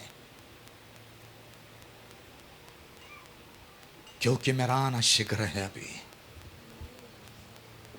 उधर लिखा है स्वदेश में, और स्वदेश में जाने के बाद वास्तव में उधर ही हमें इनाम मिलेगा। इसलिए हमें दौड़ाई तो दौड़ना है। हमें जब हम मसीह में आते हैं वहां से लेके मरण तक हमारा दौड़ाई है। हमें वहां बोल सकते हैं कि मेरा पुनरुत्थान होगा क्या? नहीं, कोई नहीं बोल सकता। ये किसके पास ये उत्तर नहीं है कि मेरा पुनरुत्थान होगा क्या। अगर मैं मसीह में चलते चलते चलते चलते जा रहा, मैं मर गया, मैं मसीह के साथ पुनरुत्थान हो जाएगा, कोई नहीं बोल सकते हैं। इसलिए प्रियो, हमें एक दौड़ाई दौड़ना है। यही पौलुस बोलता है दौड़ाई का विषय से। इसलिए आमीन हालेलुया। सबसे पौलुस बोल रहे मैं दौड़ाई दौड़ रहा हूं उस मसीह को प्राप्त करने के लिए, सबसे पहला। दूसरा, ये दौड़ाई कैसी दौड़ना है यह भी लिखा गया है। अगर आप इब्री की पत्र 12 अध्याय की पहली दूसरी वचन अगर पढ़ेगा तो उधर भी परमेश्वर का दास हमें बताते कि ये दौड़ाई हमें कैसा दौड़ना। एक तो दौड़ाई हमें समझ गया कि हमें मसीह को प्राप्त करने के लिए हमें जिसने हमें पकड़ा है आमीन हालेलुया उसे मिलने के लिए हमें जाना है। दूसरा बात, इस कारण जबकि गवाहों का ऐसा बड़ा बादल हमको घेरे हुए है, तो आओ हर एक रोकने वाली वस्तु और उलझाने वाले पाप को दूर करके वह दौड़ जिसमें हमें दौड़ना है धीरज से दौड़े। कैसे दौड़ना है? अगर शारीरिक रीति से दौड़ाई बोलेगा, अगर हम धीरे धीरे जब दौड़ेगा, वो दौड़ होता है क्या? वो भी एक दौड़ है, वॉकिंग रेस। परंतु आत्मिक दौड़ाई धीरज के साथ है, धीरज के साथ दौड़ना है। यह आत्मा की दौड़ाई बोला गया। इधर परमेश्वर का दास बोलते गवाहों का ऐसा बड़ा बादल, 11 अध्याय में पूरा गवाह लिखा गया है, ठीक है। उनको देखते हुए तुम ऐसा दौड़ना, उनको देखते हुए ऐसा दौड़ना। आमीन। ये नहीं कि जैसा वो दौड़े वैसा दौड़ना, वहां से तुमको इंफॉर्मेशन लेना है। मूसा कैसा दौड़ा, ठीक है, याकूब कैसा दौड़ा, अब्राहम कैसे दौड़े, ये सारी बात उधर गवाह के रूप में लिखा गया। वो गवाह का इंफॉर्मेशन लेते हुए सारी हम उलझाने वाली पाप और रोकने वाली वस्तु को तुम्हें बाई साइड करना है और तुम्हें आगे दौड़ना है। यानी यह दौड़ाई एक तो धीरज के साथ दौड़ना है, परंतु दो वस्तु को वहां से निकालना चाहिए। उधर लिखा है रोकने वाली वस्तु। क्या लिखा है? ये रोकने वाली वस्तु उधर इंग्लिश बाइबल में लिखा है वेट, बोझ। मराठी में मालूम नहीं क्या लिखा है। हाँ, भार, राइट, भार, ठीक है, भार, ओझा। लेकिन उधर लिखा गया है रोकने वाली वस्तु। एक बोझ के साथ वास्तव में इस लड़ाई में, इस हमें दौड़ाई में हम नहीं चल सकते। इसलिए इस बोझ को वास्तव में हमें आमीन प्रभु यीशु मसीह के पास रखना है। इसलिए बार बार प्रभु बोलते ना, आमीन तू जो बोझ से दबे हुए इंसान मेरे पास आओ, मेरे पास आओ, मेरे पास आओ, मैं तुम्हें आराम दूंगा, मैं तुम्हें विश्राम करूंगा। इसलिए क्योंकि तुम दौड़ाई में अच्छी रीति से दौड़ाई करोगे। दूसरी बात उधर लिखा है कि ऐसा पाप है जो घेर के रखता है हमें।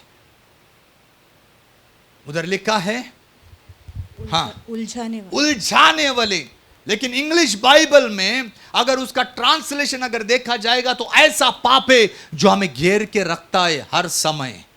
हर समय जब भी हमें कदम आगे बढ़ाएंगे तो हमें ये जो पाप जो है वो हमें घेर के रखता है। इसलिए लिखने वाला, इब्रानी पत्र लिखने वाला आमीन बोल रहा है परमेश्वर का दास कि तुम्हें दौड़ाई तो दौड़ना है धीरज से, लेकिन धीरज से दौड़ने के समय आमीन तुम्हें एक काम करना है, कोई भी बोझ के साथ तुम्हें आमीन इस यात्रा नहीं करना है, ये दौड़ाई नहीं करना है।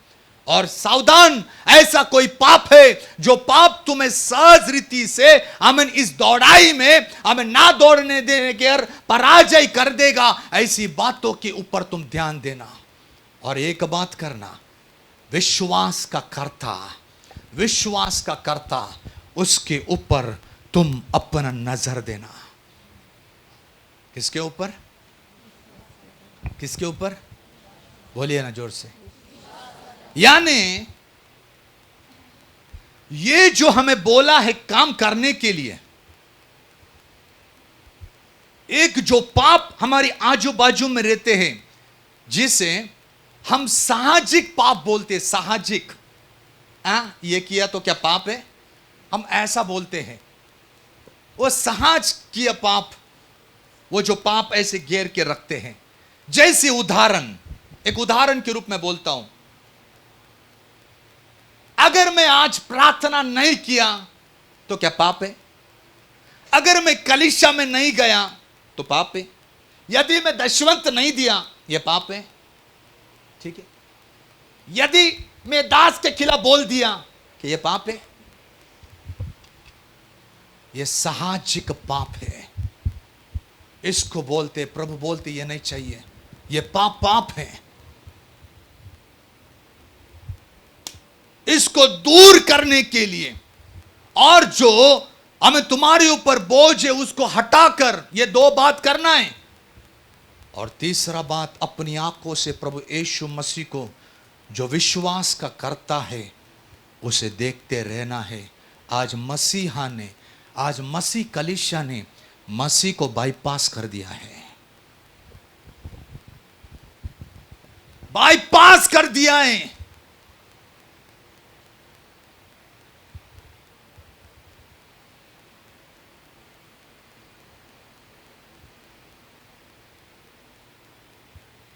हम सिद्धांत के ऊपर चलते। आज ये बोला, वो बोला, ऐसा किया, वो किया, परंतु ये नहीं करते विश्वास की कर्ता मेरा यीशु जो कुछ बोला है मैं उसके ऊपर ताकते हुए काम करता हूं क्या नहीं।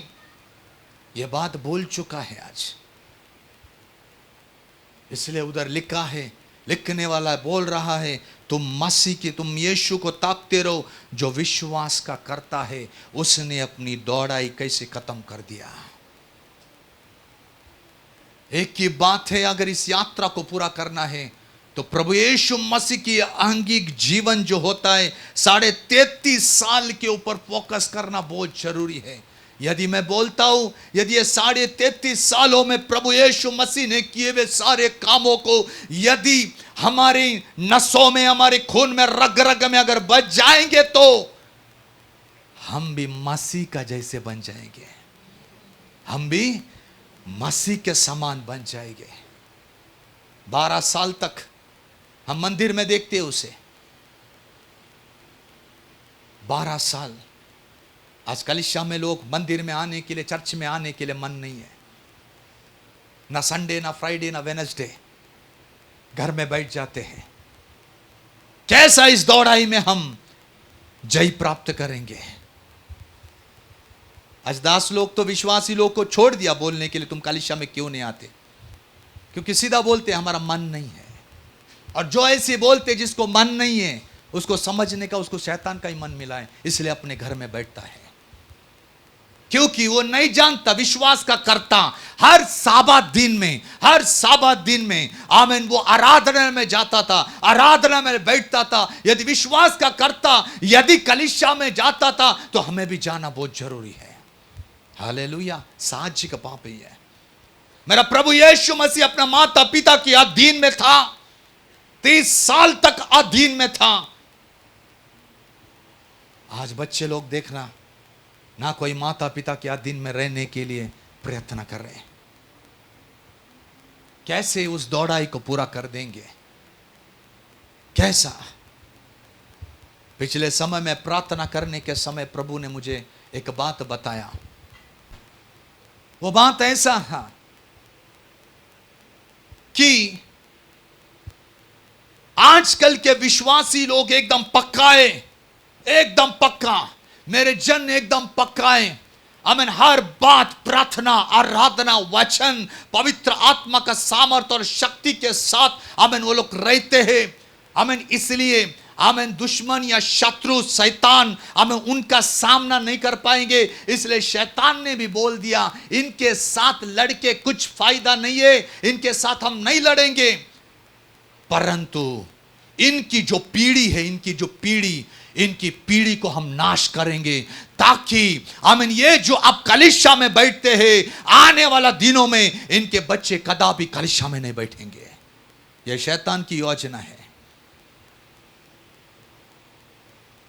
आज थोड़ा देखिए ना, अगर समय है तो हमारे बच्चे कलीसिया में आते हैं क्या? समय है तो। समय नहीं है, स्कूल है, कॉलेज है, बाकी उसके लिए नहीं बोलते। अगर घर में बैठे हम आते हैं क्या? नहीं आते। समझना शैतान का नजर उस बच्चे के ऊपर गिरा। मैं आपको बोलता हूं, हमें शैतान जो है बीज को नाश कर दे रहे, इस समय बीज को नाश कर दे। इसलिए प्रभु यीशु मसीह ने वास्तव में अपनी जिंदगी से बता दिया, देखो मैं माता पिता के अधीन में रहा, उनकी हर एक बातों को माना और मैं चलते गया। और 3.5 साल में उसने ये दिखा दिया कि मैं पिता की हर एक बातों को मान के वे चलता हूं। मैं रो रो के प्रार्थना किया, मैं रो रो के विनती किया, मैं आंसुओं के साथ प्रार्थना किया, हे प्रभु तेरी आज्ञा मानने के लिए मुझे सिखाओ, तेरी आज्ञा मानने के लिए मुझे सिखाओ। और उस विनती के कारण उसकी भक्ति सुन भी गई, ऐसे इब्रानी पत्र में लिखा गया है।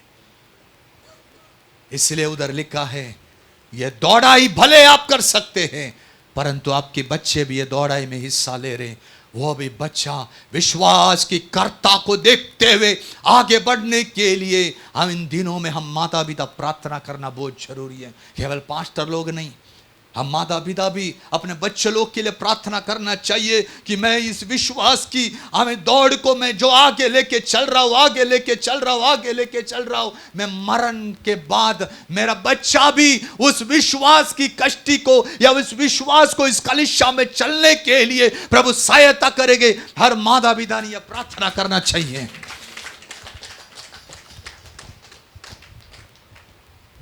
आखिरी में वो बोल रहा है, देखो मैंने दौड़ पूरा किया। 2 तीमोथी 4:7 वाक्य, मैंने दौड़ाई खत्म कर दी।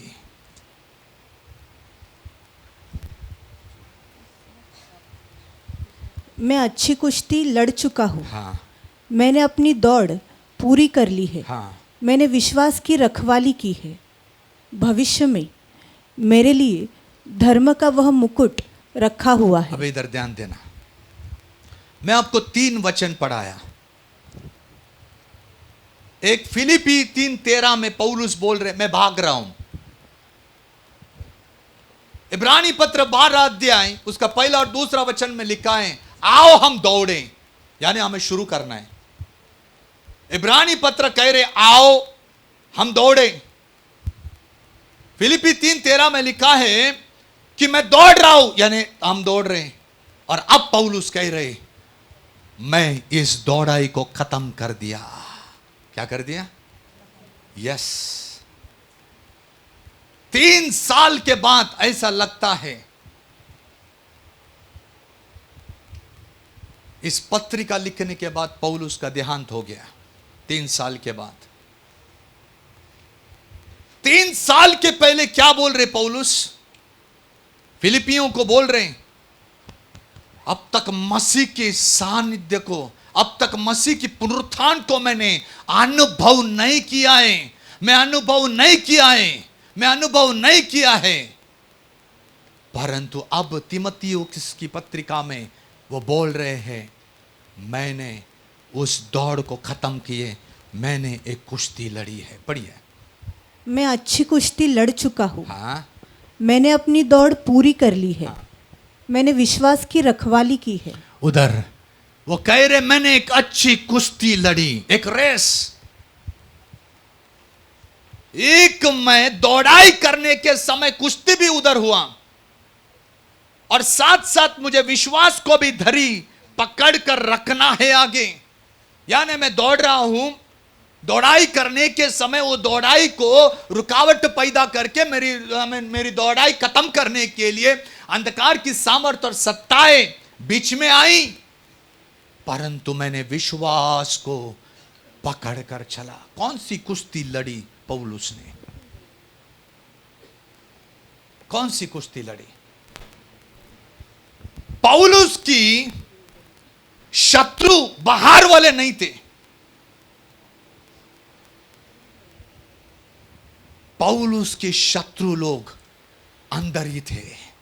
जो पौलुस की यात्रा, पौलुस की वास्तव में आमेन तमाम करने के लिए, उसकी दौड़ाई तमाम करने के लिए अंदर ही थे।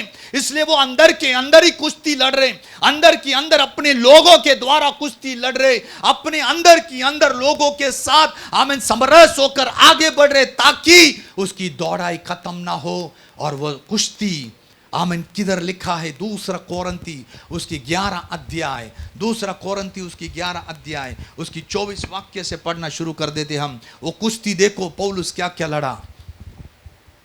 5 बार मैंने यहूदियों के हाथ से 39 कोड़े खाए। कितना? हाँ, देखिए इधर कितना? 39, 5 बार। प्रभु यीशु मसीह ने कितना बार? हाँ, यस सिस्टर, कितना बार? आप कंफ्यूज है? कितने बार? प्रभु यीशु मसीह ने कितने बार लिए? 1 बार। पौलुस ने कितने बार लिए? पुनरुत्थान का सामर्थ्य और दुख को जानने का भेद 5 बार। यदि प्रभु यीशु मसीह को 39 बार मारा, उसकी शरीर लौलुआन हुआ, आमीन, तेरा पीछे, तेरा राइट और तेरा लेफ्ट में, आमीन, उसको पूर्ण रीति से लौलुआन करके उसकी चमड़ी को चित्रबित्र किया, परंतु पौलुस को 5 बार मारा। यह मारने वाला लोग भी अपने ही लोग हैं। मसीह को भी मारने वाले अपने ही लोग हैं, आमीन, बाहर वाला नहीं है। यह ध्यान करना। पौलुस बोल रहे, मैं कुश्ती लड़ा, हो सकता है तुम भी इस कठिनाई का अपना घर में सामना कर रहे, हो सकता है तुम अपनी ऑफिस में काम कर रहे, अपनी सेवकाई में, आमीन, हो सकता है यह कार्य हो रहा है, हो सकता है वैयक्तिक रीति से आप कार्य यह बात हो रही, लेकिन आप बता रहे नहीं हैं। उसके बाद कितने बार? 3 बार मैंने बेते खाई। हाँ, 3 बार बेते खाई। 1 बार मुझ पर पथराव किया गया। 1 बार मुझे पथराव किया। 3 बार जहाज जिन पर मैं चढ़ा था, हाँ, टूट गया। हाँ, 1 रात दिन मैंने समुद्र में काटा। मैं बार बार यात्राओं में, नदियों के जोखिम में, डाकुओं के जोखिम में, अपने जाति वालों से जोखिम में, अन्य जातियों से जोखिम में, नगरों की जोखिम में, जंगल की जोखिम में, समुद्र के जोखिम में, झूठे भाइयों के बीच जोखिम में रहा। परिश्रम और कष्ट में, बार बार जागते रहने में, भूख प्यास में, बार बार उपवास करने में, जाड़े में, उघाड़े रहने में, और अन्य बातों को छोड़कर जिनका वर्णन मैं नहीं करता, सब कलीसियाओं की चिंता प्रतिदिन मुझे दबाती है। बस यह है पौलुस की कुश्ती। 5 बार 39 फटके, 3 बार बेत, पत्थर से मारने वाली सजा, अपने जाति भाइयों से तकलीफ, अन्य जाति के लोगों से तकलीफ, इधर अन्य जाति लिखा है, झूठ बोलने वाले भाई लोग से तकलीफ, भूखा रहने वाला तकलीफ, जहाज टूटने वाला तकलीफ, पानी में रहने वाला तकलीफ, ठंडा पानी में रात गुजारने वाला तकलीफ, इत्यादि इत्यादि करते करते करते करते आखिरी बोलते हैं इसका कुछ नहीं है, मुझे केवल कलीसिया की चिंता सताती है। यह है पौलुस। आज हमें किसकी चिंता सताती है? पौलुस को सारी बातें चिंता नहीं, पौलुस को यह की है कलीसिया की चिंता, कलीसिया की चिंता, बस मुझे दूसरा कुछ नहीं चाहिए, मैं कलीसिया की चिंताग्रस्त हूं। क्योंकि पौलुस हर कलीसिया से बेदम प्यार करता था, उसकी पत्रिका से समझ में आते हैं। ये एक तरफ, दूसरा तरफ विश्वास की रखवाली की। क्या विश्वास है? बाइबल कहते उन्होंने लिखा है कि विश्वास सुनने से हम किसी के बारे में बोलते हैं तुम ऐसे ऐसे विश्वास करो, हाँ ठीक है, वो विश्वास का बात नहीं करा। एक पक्का विश्वास, एक विश्वासी के जीवन में रहने वाला पक्का विश्वास, वो ऐसा होता है परमेश्वर की वचन सुनने से। कैसे? यस, परमेश्वर की वचन सुनना, परंतु वो भी कौन सा वचन सुनना? मसीह का वचन। कौन सा वचन? मसीह, अनॉइंटेड वचन। हर वचन अनॉइंटेड है, परंतु मसीह के मुंह से निकलने वाला उस वचन हमें कार्यस्थ हो जाते, जैसे पौलुस काम करते थे। हालेलुया। पौलुस ने बोला उस वाक्य के ऊपर वो पक्का था। वो ऐसा था कि पौलुस ने लिखा था, हे विश्वासी, तुम्हें विश्वास में अगर बढ़ना है तो मसीह का वचन सुनना, और मसीह का वचन जब सुनोगे, मसीह का वचन अब सुनोगे, तब तुम तगड़ा विश्वास में रहोगे। प्रभु यीशु मसीह ने आमीन दमस्कस जाने के समय आमीन हालेलुया पौलुस को कहा, हे पौलुस, आमीन तू क्यों मुझे सताता है, तू क्यों मुझे आमीन उपद्रव करता है। जब पौलुस ने कहा प्रभु तू कौन है, उसी समय उसको पकड़ा प्रभु ने अपनी सेवा के लिए। अनन्यास के द्वारा कहा गया कि ये मेरा सेवा में उपयोग होने वाला एक बर्तन है, मेरे कारण दुख सहन कैसा करना है मैं उसको बताऊंगा। ये उसको अनन्यास के द्वारा बोला भी गया रहेगा, या आत्मा में उसे प्रकटीकरण भी मिला रहेगा। हालेलुया। उस विश्वास को, उस वचन को, उस मसीह ने उसके साथ बातचीत किया, उस बातों को हमें ध्यान रखते हुए हमें उस विश्वास को उसके जाने नहीं दिया। इसलिए दुख आए, संकट आए, क्लेश आए, हमें वो डरा नहीं, वो रुका नहीं, परंतु दौड़ते गया। इसलिए आखिरी में वो बोल रहे, yes I have finish my race, मैंने खत्म किया, अब मेरे लिए एक मुकुट है, उस मुकुट के लिए मुझे स्वदेश जाना पड़ेगा। आप यात्रा में, आप उस दौड़ाई में है क्या? आज पौलुस फिलिपी कलीसिया को बोल रहे, रे मैं कुछ पाया नहीं, पाया उसने, मैं सिद्ध नहीं रहे, है सिद्धता की अवस्था में, परंतु मैं पकड़ा गया है, मसीह के काम के लिए मैं पकड़ा गया है। उस कामों को पूरा करने के लिए मैं दौड़ता हूं, क्योंकि इस दौड़ाई खत्म होने के बाद जब मैं पुनरुत्थान, जब मैं मर जाऊंगा, जब मसीह मुझे लेने के लिए आएगा, जब ये नश्वर शरीर वो महिमा में पलटी करेगा, उस समय मुझे वो मुकुट मिल जाएगा। हालेलुया। आज अब एक दौड़ाई में है, एक दौड़ाई में, भूलना नहीं प्रियो, एक दौड़ाई में। इसलिए निशानी की ओर दौड़ो, निशाने की ओर इनाम प्राप्त करने के लिए। इन दिनों में और भी प्रभु से प्रार्थना करो, प्रभु मेरी यह दौड़ाई मैं किस रीति से करूं। पौलुस बोलते हैं, मैं खत्म किया, मैं दुख है, तकलीफें, क्लेश है, सहन करो। प्रभु ने जो तुम्हें वायदा के रूप में, भविष्यवाणी के रूप में, दर्शन के रूप में दिया हुआ हर एक बातों को ध्यान करते रहो और उस विश्वास को प्राप्त करो। मैं विश्वास करता हूं मसीह के आगमन तक यदि हम नहीं मरे तो रूपांतरित हो जाएंगे, परंतु यदि हम मर गए तो निश्चित आपका और मेरा पुनरुत्थान होकर हम महिमा के शरीर में उस स्वदेश चले जाएंगे जिसने हमें पकड़ा है। ओ उसको हम स्वर्ग में पकड़ेंगे। प्रभु इस वचन से हम सबको आशीष करें।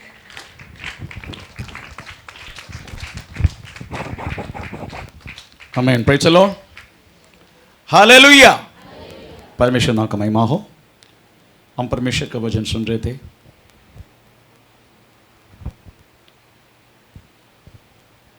हम मैक्सिमम लोग वास्तव में विश्वास में चलने वाले लोग हैं।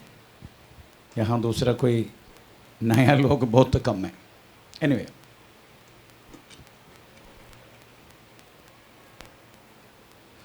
दो रीति से जानवर मां अपने बच्चों को पकड़ता है।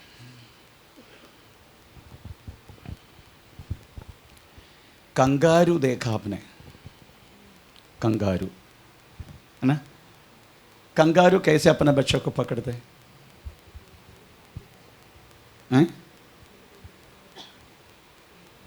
हाँ, पेड़ में उनका एक कवर है, उसी में वो अंदर घुस जाते हैं। परमेश्वर ने कैसे कैसे वास्तव प्राणियों को किस तरीके से वास्तव में बनाया और उनका जिंदगी का तरीका और बच्चों को संभालने वाला तरीका किस तरीके से बनाया, हम कभी सोच भी नहीं सकते। ये कंगारू किधर भी जम किया तो भी कंगारू का मां वो बच्चों को संभालते हैं। किधर भी आप दौड़े तो भी आप आज देखने का आपको सब मिलेगा यूट्यूब में। वो एक हाथ से ही पकड़ के ही वो जम करके भागते हैं। परंतु एक बंदर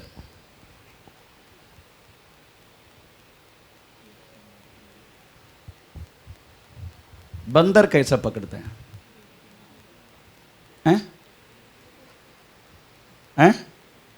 बंदर कैसा पकड़ता है?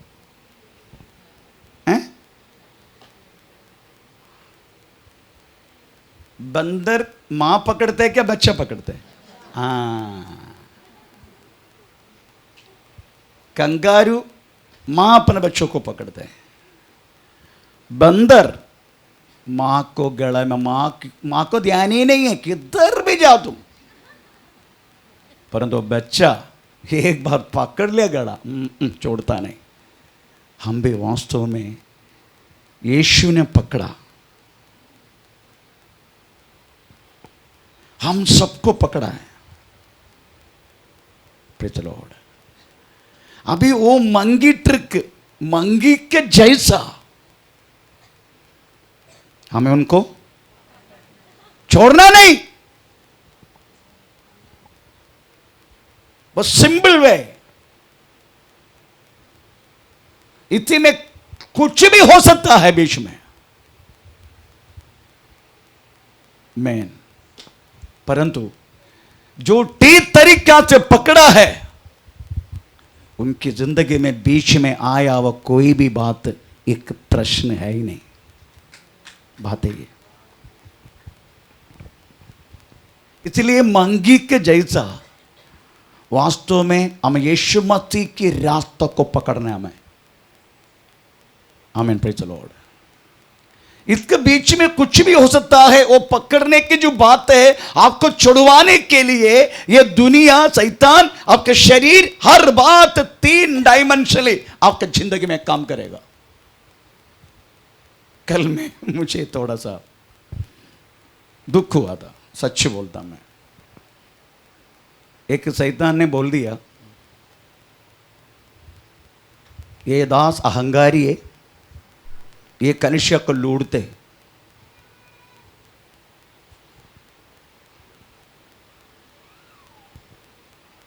मैं ऊपर जाकर रोने लगा।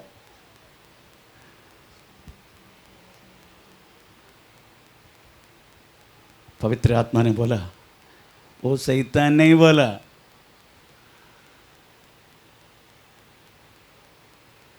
आमीन। बहुत तुम्हारे बारे में घर में डिस्कशन चलते, वो डिस्कशन बाहर आया, मैन। इसलिए तुझे इस तरीका से बोला गया है। उसके बाद बहुत चीज प्रकट भी हुआ, वो मैं बोलना नहीं चाहता, वो व्यक्तियों को जाके बोलना है मुझे, आमीन। तो आपने जो रीति से पकड़ा गया है उसका छुड़वाने के लिए शैतान कुछ भी करेगा, झूठ भी बोलेगा, सच भी बोलेगा। पौलुस का सच्ची बोला ना, हेलो। अब ये झूठे करके मैं स्थापित करता हूं आप लोगों को, ये दुनिया सब कुछ किसका अधीन में है? बोलिए, हैं? शैतान का अधीन में। शैतान ने बोला यीशु मसीह को, तू थोड़ा सा नमस्कार कर, ये सब कुछ मैं तेरे लिए देंगा। खुद परमेश्वर का सब कुछ, पर आदम के गलती के कारण आमीन शैतान का हाथ में आ गया। परंतु अभी यीशु मसीह को बोल रहे, थोड़ा नमस्कार कर, ये सब कुछ मैं तुझे वापस कर देता हूं। यीशु मसीह ने खुद बोला, you can't serve two master.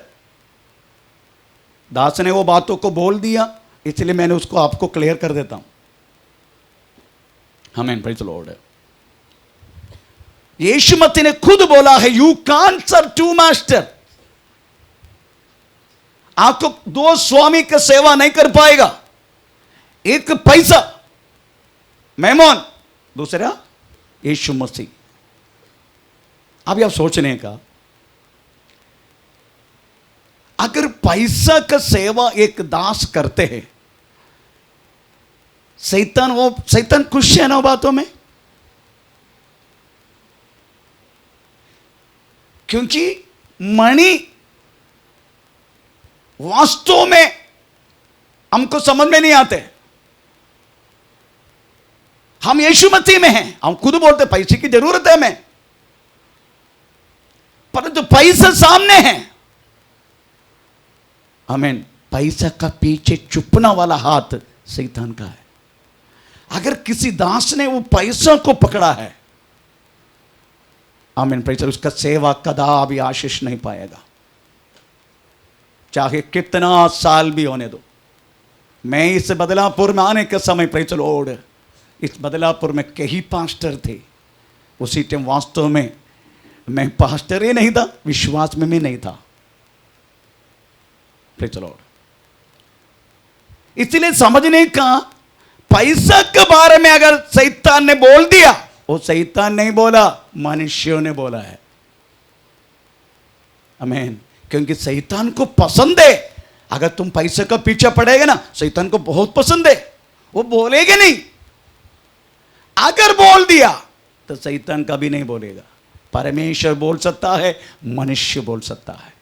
इसलिए परमेश्वर ने मुझे कल क्लियर किया, क्योंकि मुझे रोने आया, मैं जाकर रोया।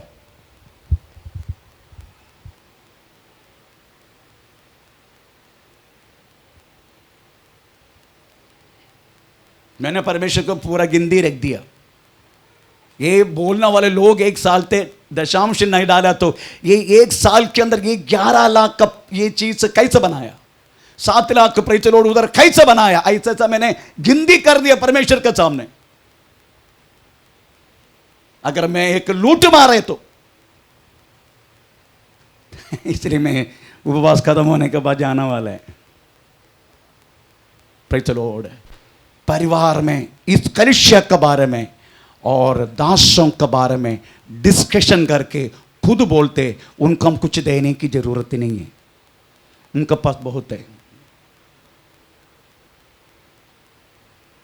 आप समझने का, आपने पकड़ा गया हुआ यीशु मसीह का छुड़वाने के लिए मनुष्य भी काम करेगा, शैतान भी काम करेगा, परंतु आपको छोड़ना नहीं, क्योंकि आपको यीशु मसीह ने पकड़ा है। अभी आपको पकड़ के चलना है।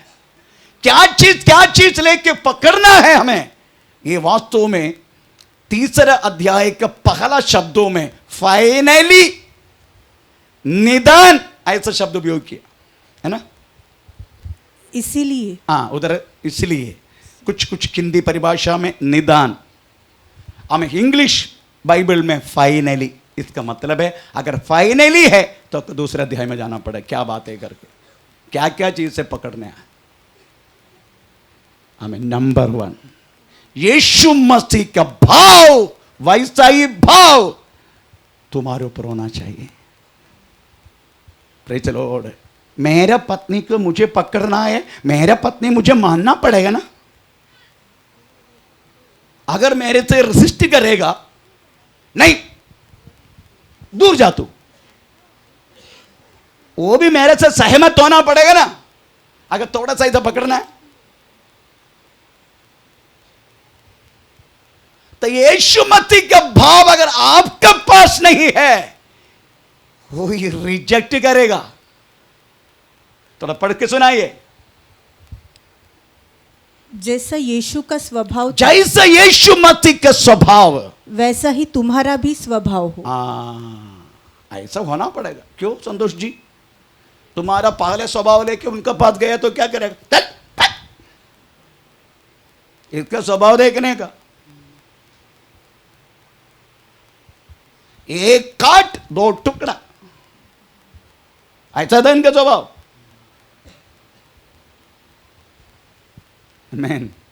मेरा स्वभाव इससे भयानक था।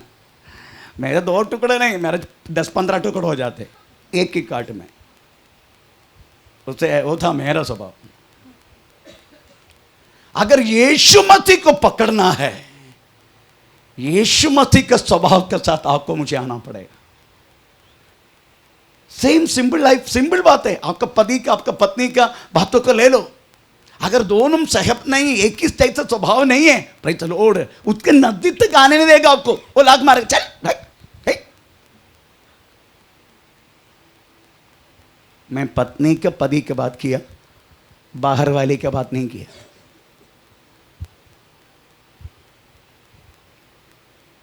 Praise the Lord. जब तक उस स्वभाव आप और मुझ में नहीं है, आप कदापि यीशु मसीह को पकड़ नहीं पाएगा, क्योंकि यीशु सहमत नहीं होगा अगर वो भाव में आप नहीं है।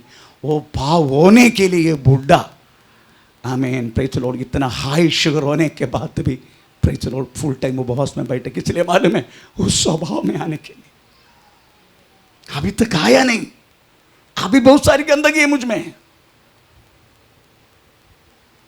Praise the Lord.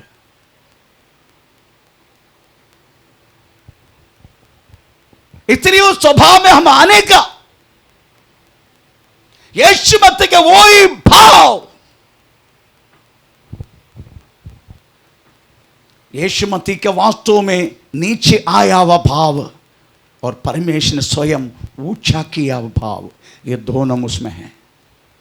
अगर आप 5 से लेके 9 वाक्य पढ़ेगा, यीशु मसीह नीचे उतरना हुआ भाव है। अगर आप 10 से लेके प्रेज़ द लॉर्ड 11 तक पढ़ेगा, हमें यीशु मसीह को परमेश्वर ने ऊंचा किया हुआ भाव है। आमीन। उसकी बात हमें बोला, इतना तो बन गया ना, अभी वक्रता से रहने वाले लोगों की बीच में से हट जाओ। 14-15 दूसरे अध्याय का। सब काम हाँ। बिना कुड़कुड़ाए हाँ। और बिना विवाद के किया करो, हाँ।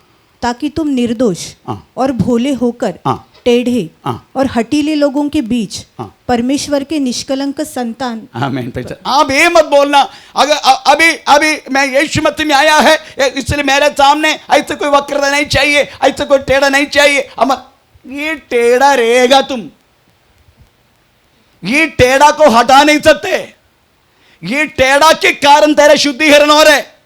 ये तेरा शुद्धिकरण हो रहे, ये टेढ़ा के बीच में रहने के कारण। मंगल सूत्र मुंडी ऊपर कर नीचे करके हंस रहे, खुद के बारे में सुन रहे। जब तक ये टेढ़ा नहीं रहेगा ना, तुम शुद्ध हो नहीं सकते। इसलिए परमेश्वर वास्तव में दुनिया से उठाकर तुम्हें दुनिया में रखा, इसलिए दुनिया में रखे तुम परमेश्वर का महिमा करने का। मैन, अगर वो भाव तेरे अंदर है टेढ़ों के बीच में, और दूसरा हट्टीले लोगों के बीच में बोला बनकर, आमीन, बोली बनकर नहीं, हम रहते बोली बनकर। वो 2 बोलेगा, हम 4 बोलेगा। बोली नहीं, बोला। हमें हम बम बम बम बोला नहीं, बोला। बोला बनकर रहना है, बोला। हट्टी लोगों के बीच में, वक्रता में रहने वालों के बीच में, और परमेश्वर के निष्कलंक संतान बने रहो। हाँ, परमेश्वर की निष्कलंक संतान। मैं केवल 2-3 बॉन्ड बोल के जल्दी बंद करूंगा। आमीन, प्रेज़ द लॉर्ड। तभी वो व्यक्ति हमें वास्तव में, प्रेज़ द लॉर्ड, वो व्यक्ति को पकड़ने के लिए हमें होगा। नहीं तो सीधा बोलेगा हाथ छोड़ मेरा, हाथ छोड़ मेरा। इस तरीके से प्रभु बोलेगा हाथ छोड़ मेरा, निकल निकल जा दुष्कर्म करने वालों। आमीन, आमीन, प्रेज़ द लॉर्ड। भविष्यवाणी भी करते हैं, हमें प्रार्थना भी करते हैं, हम सब कुछ करते हैं ना। 7 मत्ती 7 अध्याय में वही पढ़ते हैं ना, हमारे बारे में बोला है, तो पढ़ेंगे 21 से 22 ना, 7 अध्याय का मत्ती 7 हाँ। जो मुझे हे प्रभु कहता है, हमारे बारे में बोल रहे, हे मुझे हे प्रभु करके बोलते हैं, उनमें से हर एक हाँ। स्वर्ग के राज्य में हाँ। प्रवेश न करेगा। हाँ, क्यों? परंतु हाँ। वही हाँ। जो मेरे स्वर्गीय पिता की इच्छा पर चलता है। हाँ। उस दिन हाँ। बहुत से लोग मुझसे उस दिन बहुत सारे लोग मुझसे कहेंगे, हे प्रभु, क्या हमने तेरे नाम से भविष्यवाणी नहीं किया, तेरे नाम से दुष्टात्मा को नहीं निकाला, तेरे नाम से बहुत से आश्चर्य कर्म नहीं किया। तब मैं उनसे खुलकर कह दूंगा, मैंने तुमको कभी नहीं जाना। बस अगर हम उस स्वभाव की सहमत नहीं है, सीधा बोले गेट आउट, बोलेगा प्रभु।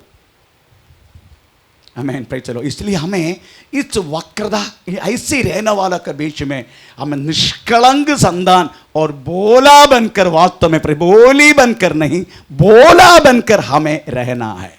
उसके बाद तीसरा 21 वाक्य, दूसरा 21, क्योंकि हाँ, सब फिलिपिन चैप्टर 2 के 21, हाँ, क्योंकि हाँ, सब अपने स्वार्थ की खोज में रहते हैं, हाँ, सब अपनी स्वार्थ की खोज में रहता है, हाँ, ना कि यीशु मसीह के।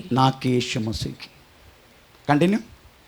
पर हाँ, उसको तो तुमने परखा हाँ, और जान भी लिया है हाँ, कि जैसा पुत्र हाँ, पिता के साथ करता है, हाँ, वैसे ही उसने हाँ, सुसमाचार के फैलाने में। अभी क्या करने का मालूम है, हमें वास्तव में यीशु मसीह का काम करने के लिए, ऐसा लिखा है। एक्चुअली वो हिंदी परिभाषा इतना सही नहीं है, आई डोंट नो मराठी में क्या लिखा।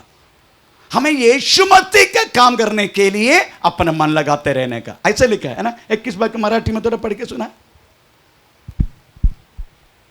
कारण हाँ। सर्वजन स्वतःच्याच गोष्टी पाहत असतात, स्वतःच्या गोष्टी, अपना अपना काम की विषय में, ख्रिस्त येशूच्या पाहत नसतात। ख्रिस्त यीशु मसीह के नहीं, यही सही ट्रांसलेशन है। Praise the Lord. हम सब बातों में, अपना ही बातों में हम बिजी है। घर लेना, वो लेना, वो, मैं बोला घर बीच मिला तो अच्छा, धन्यवाद करते रहो, पर प्रभु की सेवा में रहो। मैं प्रभु का हर बातों को मान के रहो, हर एक वचन को अपने जीवन में पूरा करते जाओ। आमीन।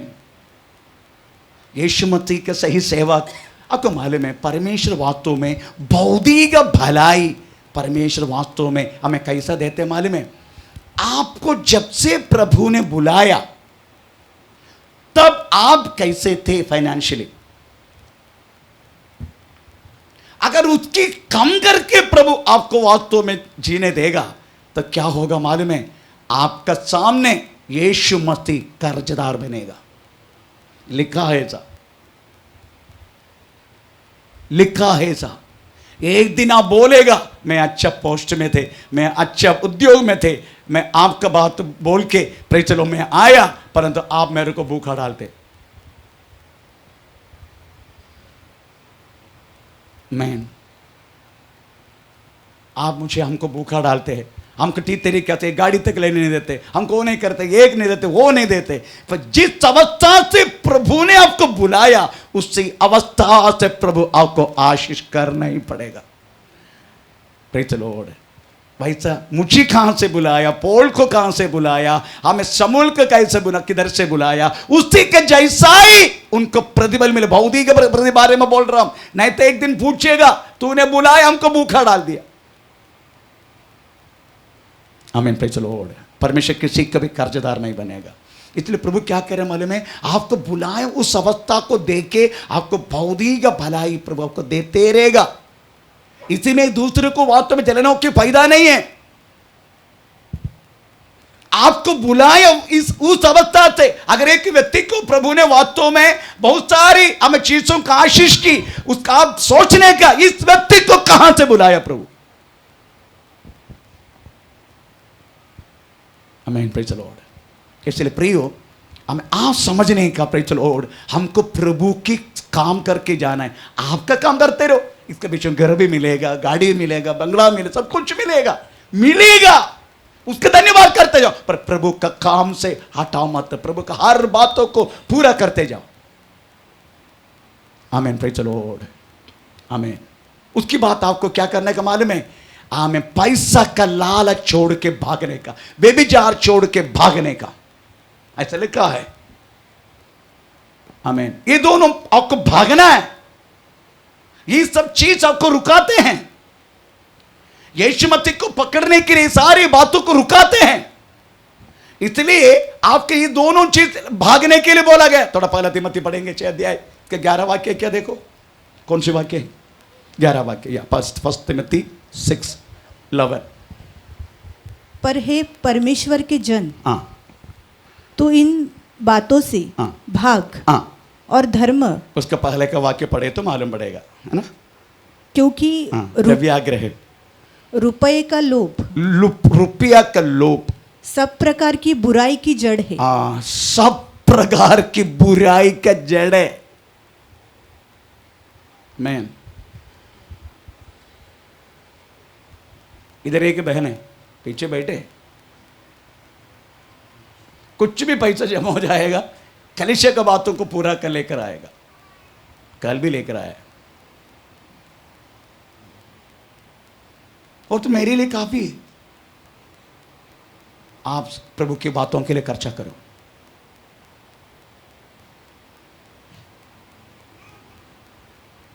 आमीन, प्रेज द लॉर्ड। आप देने वाला पैसा हमें सुरक्षित है और सही चीजों के लिए हम उपयोग करते हैं। ना पास्टरों के बैंक में प्रेज द लॉर्ड अकाउंट का बैलेंस भरते हैं, ना और कहीं, नो। Praise the lord. द्रव्याग्रह इससे छोड़ के भाग, ऐसा बोला। व्यभिचार छोड़ के भाग, मूर्ति पूजा छोड़ के भाग। ये 3 भाग है, भागना है। उसके बाद होशया किताब 6 अध्याय का आई थिंक 6 अध्याय होशया, प्रभु को जानने के लिए उत्साहित हो जाओ, ऐसा लिखा है। हाँ, या होशया 6:31।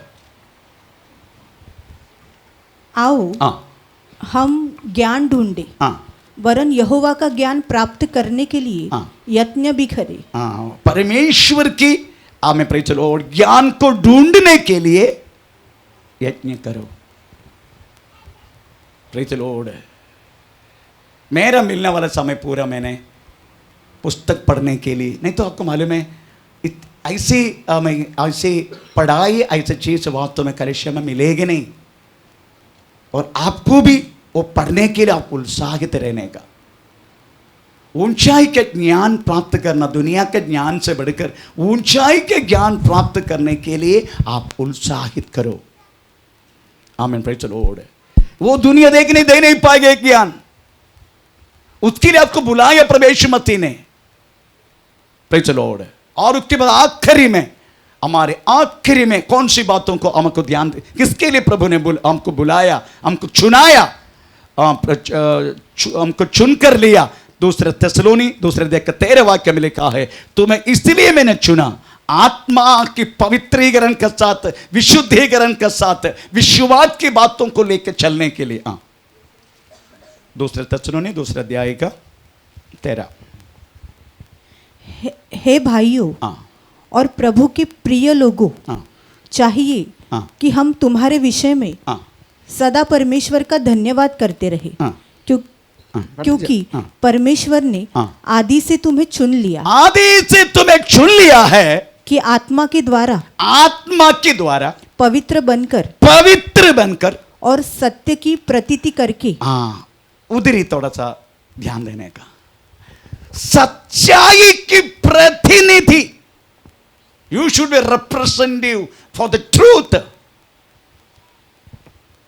आमीन। उसके लिए उत्साहित होकर चलता रहने का, ये बातों के लिए प्रभु ने हमें बुलाया।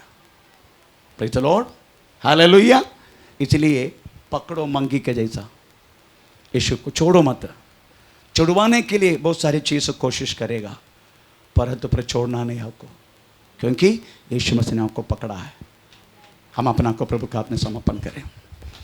नीवे ना